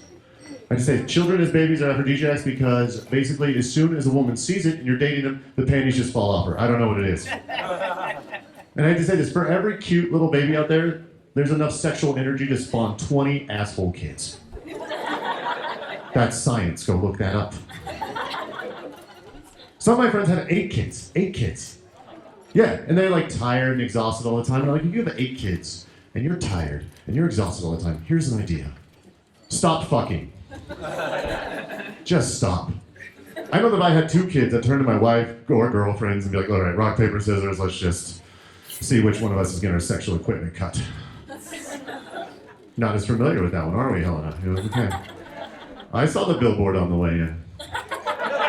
You have options, okay? Have those options. You guys have a good time. I actually have a fear of getting someone pregnant. I do. Every time when I ejaculate, I just want to ejaculate into a big metal box. And I just want to take it out into the middle of the ocean and just throw it overboard. And let it sink to the bottom, you know, with like Megatron, the Titanic, and Osama bin Laden. Also, my girlfriend doesn't come over, put on the wrong pair of gym shorts, and accidentally get pregnant from a boner stain. Like, it's a legitimate fear. If you don't have it, look into it. I also have a fear of condoms breaking. I do. Because we've all had one happen, you know? Even sometimes when I'm having sex, I'll look down just to make sure it hasn't machete chopped its way through. Because I'm scared of how my sperm acts, because I know they're actually an elite unit. They're like, all right, man, hey, before we go out there, let's just huddle up right here. All right, blocker sperm, I want you to secure the boundaries behind us. Make sure no one gets through. Killer sperm, I want you to kill any foreign material that is not John Howard. This includes Ryan Gosling. Then inseminators, you're carrying 23 chromosomes of red face and awesomeness. Now get in there. And then there's just one sperm just tapping its way down the vaginal wall. That one has a lazy eye.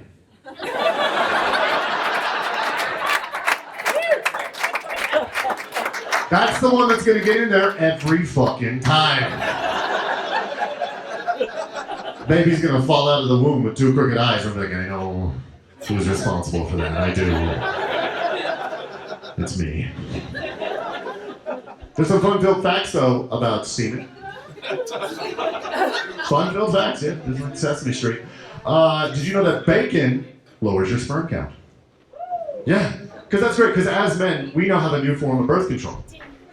All we gotta do is smoke pot, drink Mountain Dew, while eating bacon, while riding a very uncomfortable bike seat with a laptop on our lap. You're right, sir, just a mist will come out after you do that. And just so you know, it's biodegradable. You can use it to clean your laptop screen. It's like you haven't done that shit before, Helena. Come on.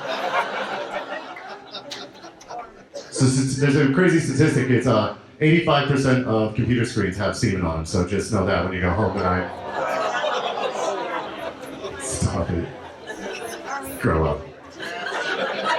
Here's a fun fact, though. You know what? We would never have to worry about getting women pregnant, gentlemen, if we could only order our semen like we order our orange juice. No pulp. Glad you guys like that one. We talked about earlier in the evening, how many of you ladies, I know some of you ladies have sex toys. How many of you ladies have sex toys out there? I know you do. You can clap. My mom used to throw passion parties. I'm very familiar with them. But just know, gentlemen, if your woman has a sex toy, just know that's your backup quarterback. Just know, gentlemen, that if you do not perform at a high level of satisfaction, there is something in the drawer next to the bed that is willing to secure a spot on the roster. And that person can get her to come in 2 minutes and it takes you 20, so just know this at the same time. Clearly you already do. Something horrible happened to me this year. I suffered a concussion. Now, I don't know if you guys know this, but some things happen when you suffer a concussion. First thing, you become really, really stupid. Second thing, you become very horny. Like, I don't know what it was, like the wind would turn me on. I was watching the Golden Girls, and I was like, you know what, you gotta really excuse me for a moment, because I have some business to do next door. And you know what's even crazier is I knew I had a problem, because when I came to, like I blacked out and I came to, and my dick was in the gas tank of my minivan. And I put antlers on the side of it. I was like, what the fuck is this? The fuck is this? Let me ask you this. How many of you ladies out there are getting intoxicated tonight? Once again, all liars, but that's fine. Because let me tell you something, when you ladies get crazy, you come to the door at 2 in the morning like a SWAT team screaming, just... Where's the cake? It's like you're escorting a whole thing of like 4th graders to the house and there's only 2 of you. And you act like 4th graders. And you burn the easy to prepare mac and cheese. Now when you're dating a woman, she comes home drunk, she wants to do 1 or 2 things, not including puking. She either wants to have sex or ask you really silly questions. Like, do these suspenders make my slippers look sexy? Why are you not talking to me? I can't make fun though. I was dating a woman like 5 years ago. And I woke up in the morning, she's like, do you know what you told me last night? And I was like, what? She's like, you asked me to sing All Star by Smash Mouth to your penis?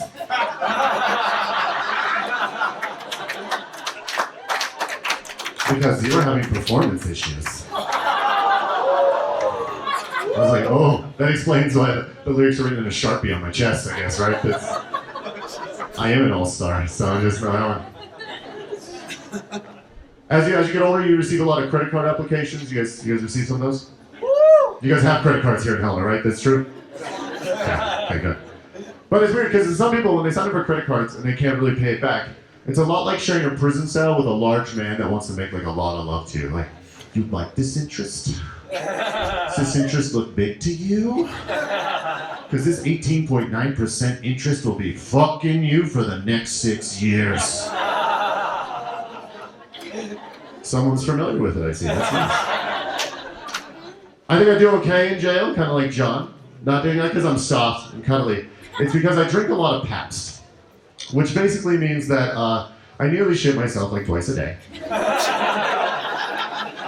But at the same time, this makes sure I have to work my butthole muscle even super hard. That's a male Kegels, or for you doctors out there, it's called the pubococcygenes. And it's really, I work it all the time. Like, so if I was to drop the soap in prison and someone was to come behind me, let's just say it would turn into the French Revolution. Heads would roll, yeah. Or for you Jewish people out there, I'd walk away as a certified moil. I don't know what would happen. That's kind of how it would go down for everybody. So we live in Helena, right? Good. And you guys probably see a lot of campaign ads. I imagine you're dumbed down by them just like the rest of the state. I want to design my own campaign ads. So like, let's say I have a problem with my neighbor. I want to be like, Gladys painted her fence purple. Gladys painted her fence purple to match the magenta motif in her yard. But what Gladys doesn't know is by painting her fence purple, she's dropped everyone's property value by $20 billion. Call Gladys. Tell her fence looks like shit. Pray for the people who keep stupid fucking fence colors out of this neighborhood. Like, that's really what we would want. Now, before I go, there's a couple things that I want to see. Because this is getting a long show. We want to keep you guys going. So, before I go, I want to see this on like a billboard. Now until the end of time. 3 for $1 tacos. Because I hate to say it, I wouldn't even need a genie and a lamp at that point. I wouldn't. I just need a blowjob and a bag of weed and all my dreams would come true. How'd you guys feel the same? Now it's cool. I want to see some things. I want to see, like, of course, like money get out of finance or out of politics. I want to see that. And the one thing that I'm just dying to see is a Sasquatch fucking a grizzly bear. Just know, I'm not going to jerk off to it. I just want to see science magic happen. My name is John Howard, folks. Give it up. Thank you all for sticking around. And enjoy yourself. Give it up a catch. Come get up on me. Thank you, folks.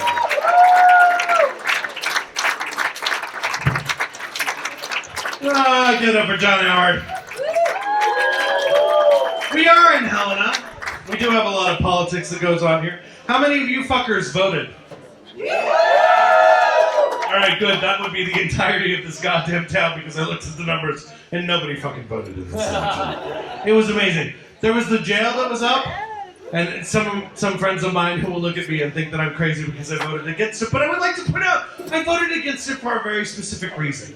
The reason is we shouldn't have a debtor's prison, and our judges keep putting people away because they owe money. And what they should be doing is getting these people something to do. Now, I realize this is tough because not everybody wants to build a set at Grand Street or help the children read or help the blind learn about the library. I realize that. But even when you're dealing with the meth heads, there's something you can do. You can take those tweaked out motherfuckers over to the 6th Ward and go, look, I got a 20 baggie. We're going to walk through the 6th Ward and you're going to tell us where all the goddamn meth labs are. And they'd be like, okay. There's 3 there, there's 2 there, there's 5 there, there's 1 over there, there's a goddamn 1 over there, and that one's a school, but it's not really a meth lab. And all of you people that are laughing are thinking that's a joke. You've never been in the 6th Ward. Ladies and gentlemen, I'd like to bring our final comedian up, Mr. Michael Beers.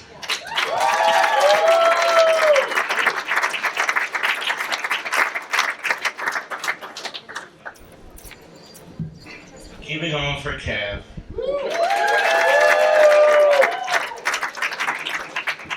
And you have the balls to tell symphony jokes. And who fucking knew Helena was smart enough to get them? at the same time. Oh no, you're laughing because you're surprised too.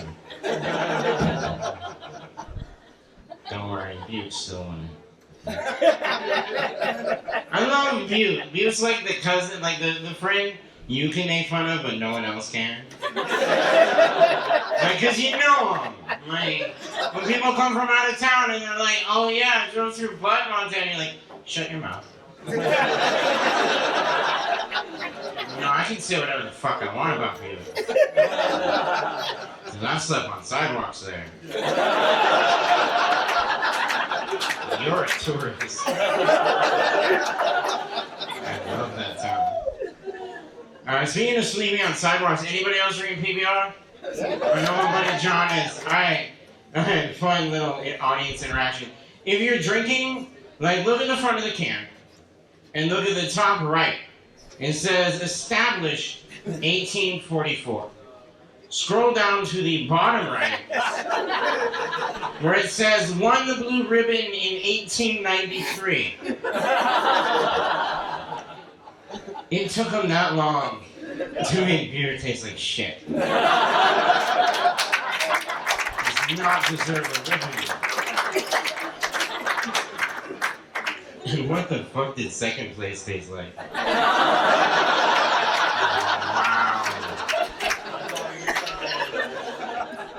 No, I grew up in Missoula along with John and some of the other comics.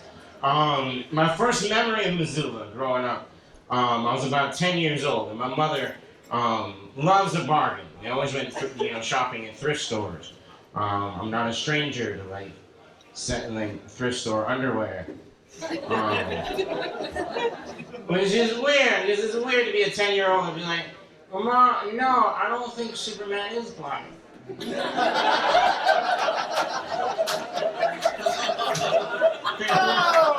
where did you get me?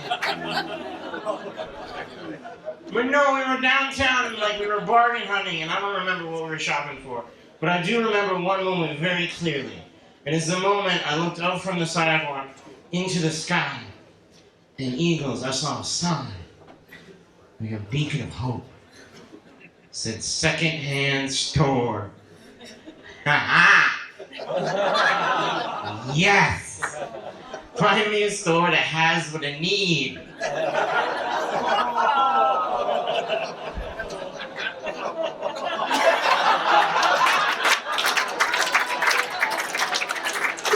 So I tore away from my mother, I went up to the counter and I said to the guy, I want one. He offered me a toaster. I said, no man, I got toast. I need one of your second hands. And he still looked confused, so I spelled it out for him the best I could. I was like, I have the first one. All I really need to get out of you is the second one. Do you have anything in a right? I could try on. And then he threw me out of the store. No, he gave me $10 and patted me on the head. Which I used to think was degrading, but now it's just convenient.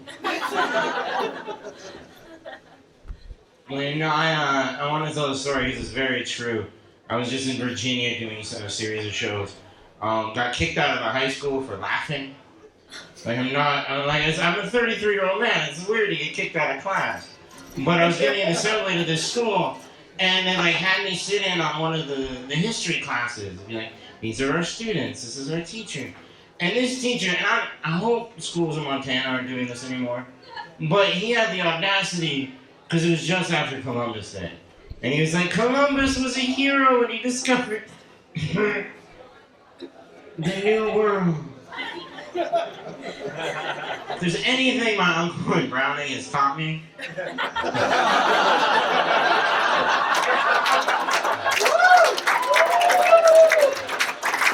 that shit's not true. My eagles, that's like... Look at you showed up at the United Nations tour comedy. Yeah, I love it. John's a minority. And I said, it's so satisfying. But no, let's think about it. Like, if there's someone there to greet you, it's not new. Like, that'd be like me walking into Walmart.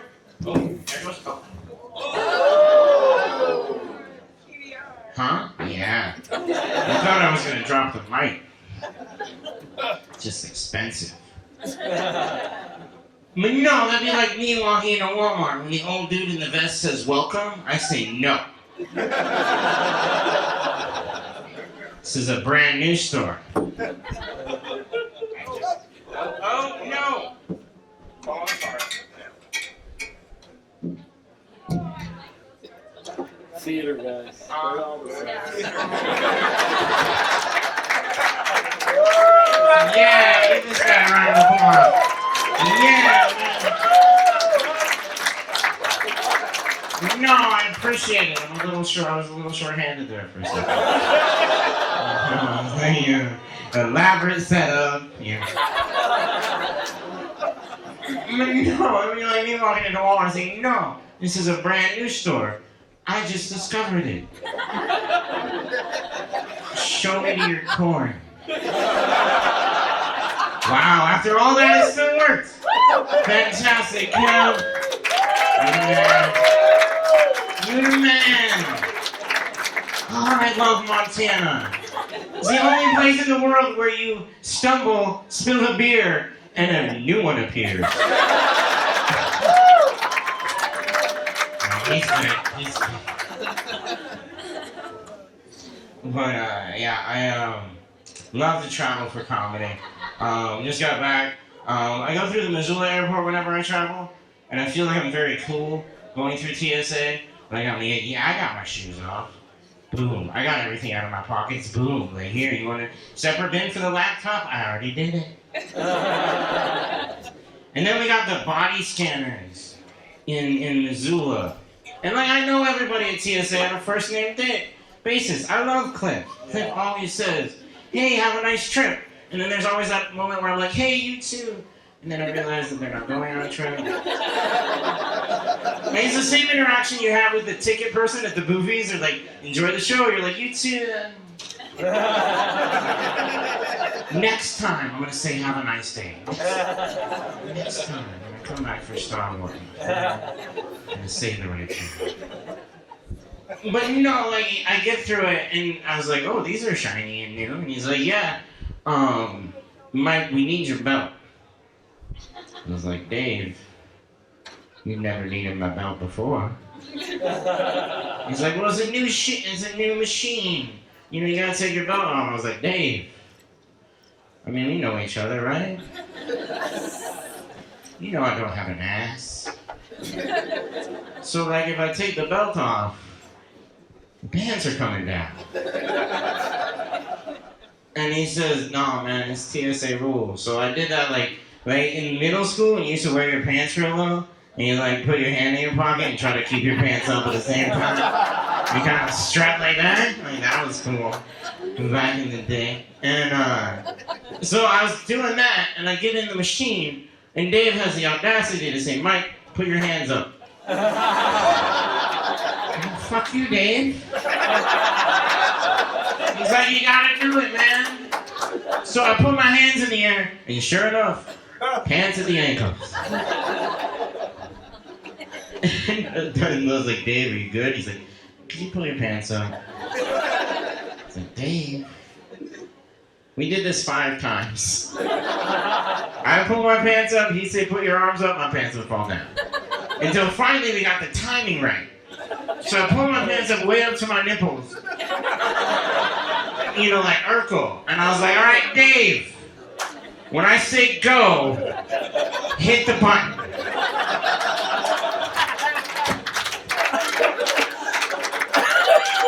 And we finally get through this together, Dave and I. And I'm like, good, I'm gonna pick up my stuff. And he's like, stop. The machine picked something up. Hey, Dave, I got a plane. And he's like, one more question. He said, Mike, do you have anything large on your left leg? Dave, I don't like to brag. But yeah. I wasn't aware until now it was on the left leg today. You know, I feel like a through line for tonight's show is online dating. And I only point this out because you had a plethora of male and female comics all come up in front of you and say, online dating, I tried it, it's awful. But every time women are surveyed in a fucking magazine, what are you looking for in a guy? Sense of humor. You're lying. You're fucking lying. And you need to stop it. I'd be like, no, if like what you said out of your mouth actually happened in real life, this would be like a fucking tip rail. This is a shower of ones. You're like, oh, I'm gonna dress up tonight. Who are you going after, this soft Asian one? I want the one with the little hand because he makes my one boob look big. But that's not reality. You know what I love? I did OkCupid too. Like, my buddy John, who you just saw, was like, Mike, you're not gonna find the love of your life, but you gotta practice. So sign up for OkCupid. And immediately I went poor comic, and I worked for a nonprofit, so the idea of paying for one was out of the question. And I signed up for OkCupid, and I realized very quickly that I was on the Section 8 housing of dating. They're like, yeah, no, anybody can sign up. And we'll get you something. Eventually. That's why it's okay, Cupid. It's not great, Cupid. Or, hey, the system works, Cupid. It's okay, Cupid. And I did the profile. Like, I did everything I thought was correct. And I was trying to be witty and funny, and I put some pictures of me up on stage. And, of course, anytime you attach yourself to something like that, you immediately, like, that's all you're thinking about. So, like, I shut it down, I woke up the next day, and I checked my OkCupid profile. There's 2 pages of people that visited my site. I was like, oh my god, maybe this is gonna work, John is right. 2 pages of dude. I was like, what's going on? And I checked all the little things. It was like male seeking female, like Long Walk to the Beach, Julia Roberts movies, like. I'm in the unenviable position of loving Julia Roberts but hating Sandra Bullock. But I was like, John, I showed 3 or 4 people. They're like, right, I don't know what to tell you. Like, again, just page after page of dude visited my site. And yeah, like, it felt good. I'm like, I mean, like, it doesn't matter, heterosexual, homosexual, like, this is a nice compliment. Like, 3 pages of anybody clicking on you is great. And then finally, I sat in front of John, I was like, what's wrong? Like, I want a girl to look at my page.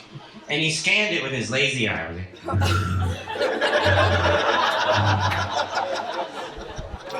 and within 30 seconds, he's like, yes, Mike, over here it says male seeking female. But right next to your picture, it says girl. I was like, oh. So, ladies, I'm immediately sympathetic to the dick storm that you get wherever you go. Like, I mean, like, yeah, like if you're grocery shopping, here's a dick.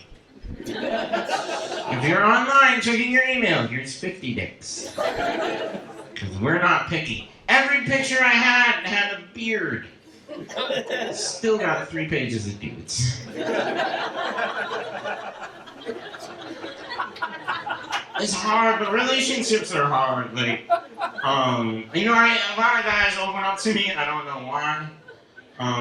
It's the eyebrows or the hand. I haven't figured it out.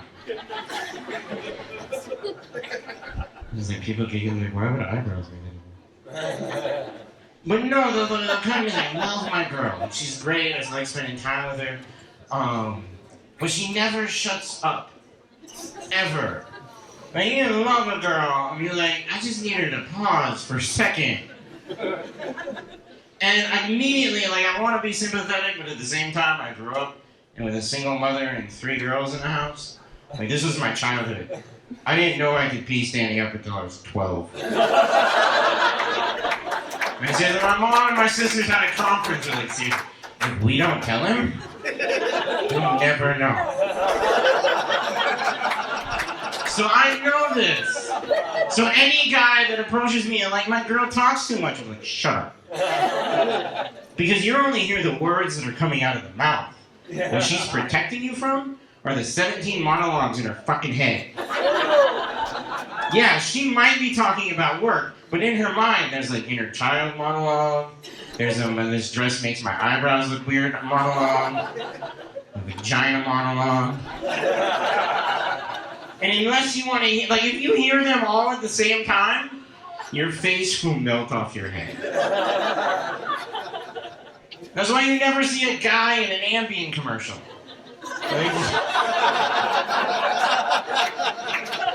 Do you have trouble sleeping because of a restless mind?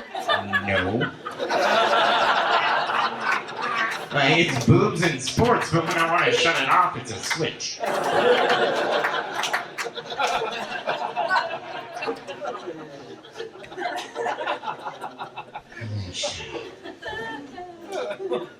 But no, like, I mean, there's things girls do too, as long as I'm not making friends. Here's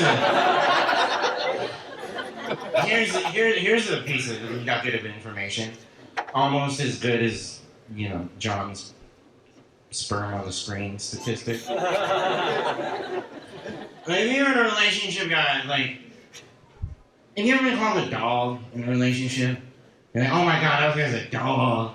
Low down, cheating scoundrel of a man. Okay, fine. Again, if what you said out of your mouth made sense in the real world, you call us cats. Just think about your first dog. It wasn't lying, it was adorable. And every time you came home, no matter what kind of day you had, it wagged its tail and licked your face. But no, and here's the deal. This is the propaganda that is out there. Guys, you want to know why they call us dogs? It's not because we lie or cheat or do anything wrong. It's because for thousands and thousands of years, they've been systematically training us with treats. We're not supposed to know that.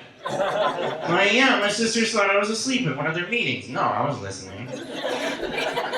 Don't believe me? Guys, I think we've earned a certain amount of trust. Close your eyes for a second. I'll watch your dreams. Close your eyes and think about the first time you got a treat in the morning. Yeah. That memory is a light for me in dark places. But here's where you screw up, ladies. You never tell us why we got a treat in the morning. So when that information hits our male brain, from that day forward, we believe every time the sun rises, this might happen. That's why you're late for a meeting and you're getting ready to work and we following around like pathetic fucking puppies. Like, it doesn't take me 13 minutes to brush my teeth.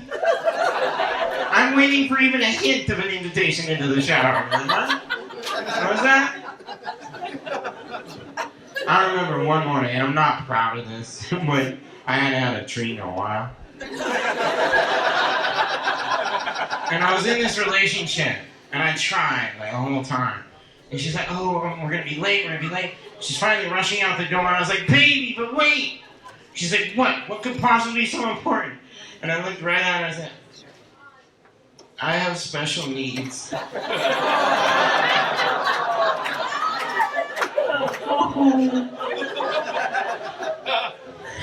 That sticker only works for parking.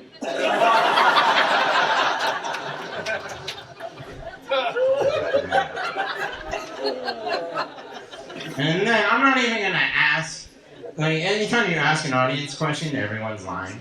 So I'm gonna tell you, some of you are in relationships right now. And you're like, oh, I remember treats. Because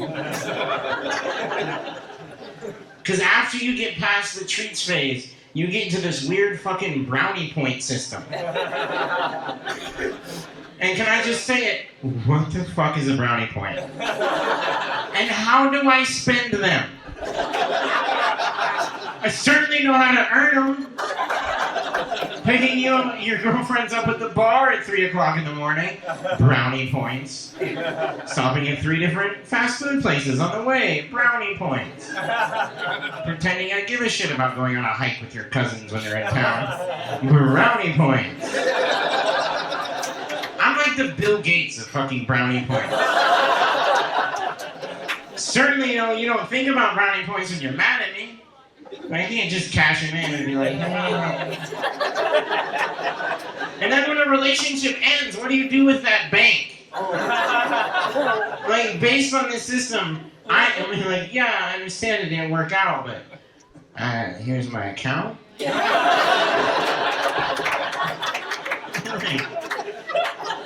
There are relationships, like exes I have that are married right now. I should be able to go over to their house, fist bump their husband, go sleep with them.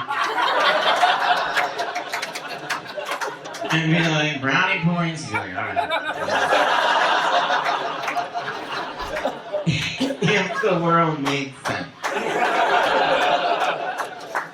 Oh, I know. I feel like you get me. Up in the front row, there's a lot of support. Appreciate that. Cheers. We'll do a cheers with the PBR before I spill it.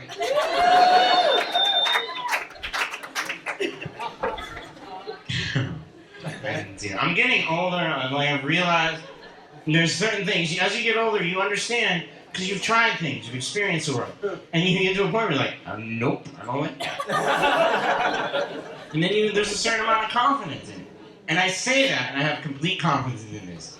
And here's what I'm going to preface this joke by some of you are going to be pissed. And what I don't want to happen is a tsunami of women after the show running after me with their cell phones, showing me pictures that are going to change my mind. A tsunami of women is fine.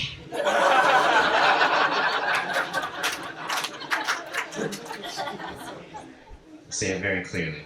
Because there's going to be at least 2 supporters in the audience. I hate pugs. With the white hot passion of 1,000 fucking suns, I hate pugs. Yeah, anybody clapping for that that's bigger than me? You're protecting me after this. And women too. And it, like a pug, like this flat face, and like pugs don't drool or like have boogers like normal dogs. They have a weird mist that emanates from every pore in the front. They're like furry glue sticks.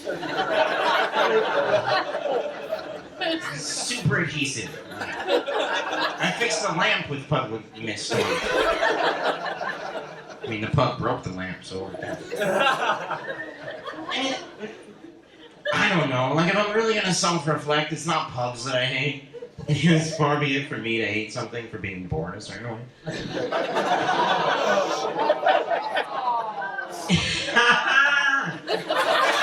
was like a fruit salad of emotion. Oh my god, he said it! Oh my god, I feel bad. Oh. It just came to the... No, I only say that because I know John does every time I say it. But no, and if I'm really, like, it's the owner. Like, you know who you are. Smooth. No,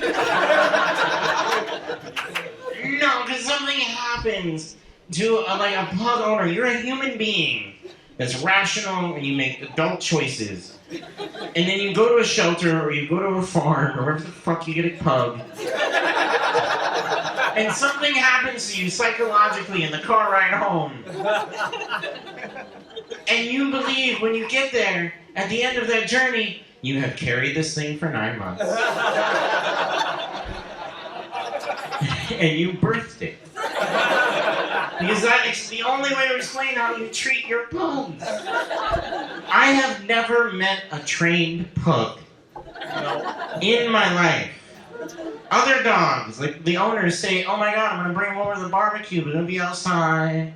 Well, no, yeah, have him in, he's potty trained, that's fine. You just give me some notice.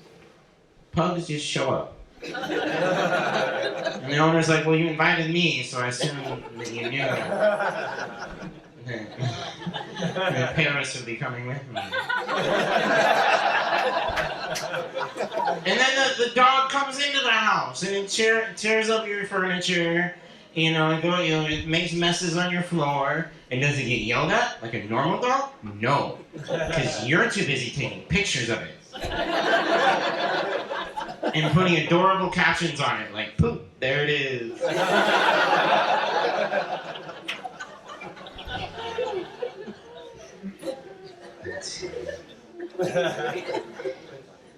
I am getting older. Like, I realized, I said to John, we were on a road trip the other day, song came on the radio, said something I thought I was years away from saying. Song got over, I looked at Johnny and said, I don't understand today's music. And I immediately caught myself. I was like, ooh. But I'm going to share with you guys, because I feel like I can, the song that inspired this verbal diarrhea. Some of you are just laughing because I said diarrhea. And I'm cool with that. But it was a country song. Apparently it came out a while ago. I'd never heard it before. Beautiful ditty entitled Honky Tonk. But Dunk-a-Dunk, you got it. Okay, let's have a moment together. I know that the song is about booty. Like, I get that. Like, every generation has a booty song. Like, for some people in this crowd, Brick House. For some people in this house, Baby Got Back. I grew up in that weird generation between Baby Got Back and the thong song. It's a subject that, like, deserves art. Okay, like a booty done correctly, male or female. If the owner shakes it, it's like an Etch-a-Sketch. Let's fucking go blank up here. Yeah. So I get that. There's one line in the chorus that baffles me. And it's, I memorized it. Somewhere in the chorus it says, ooh-wee, shut your mouth, slap your grandma. What the hell does that mean? Like, I'm 33. For over half my life, I've been creeping on women. I'm creeping on a couple of you right now. Never once have I seen one so unbelievably attractive. My immediate reaction was, Grandma! Come here! I don't want to, I have to. Did you see the turd cutter on that woman?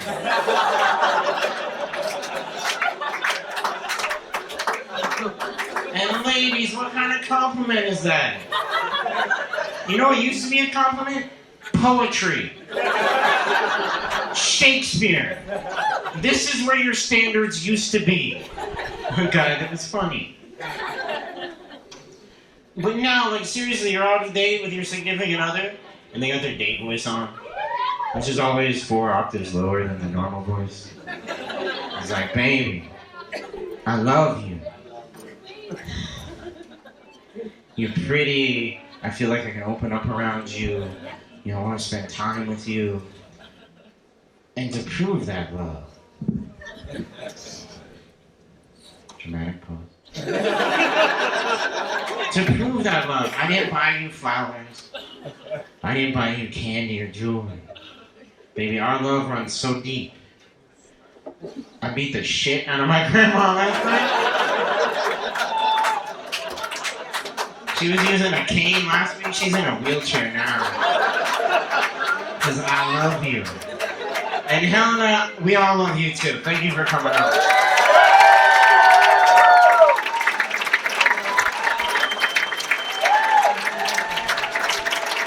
Ladies and gentlemen, that's our show tonight. Can I have everybody who performed tonight up to the stage? Brenda Kinsey, Laura McHenry, Kevin Casey, Melissa Hanson, and her dildos. Will Thomas, Matt Kettlehake, Jon Men, Nick Hyde, John Howard, and Mr. Mike Beers. Come on up.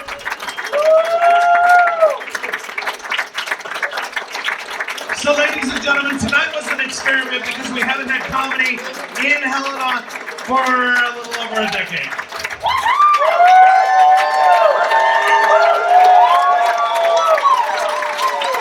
I take it you'd like to see some more of this. Alright, keep your eyes on the Eagles Facebook page because we will have some more of this. Thank you to everyone who performed. You guys were awesome. Thank you to our audience. You guys are great.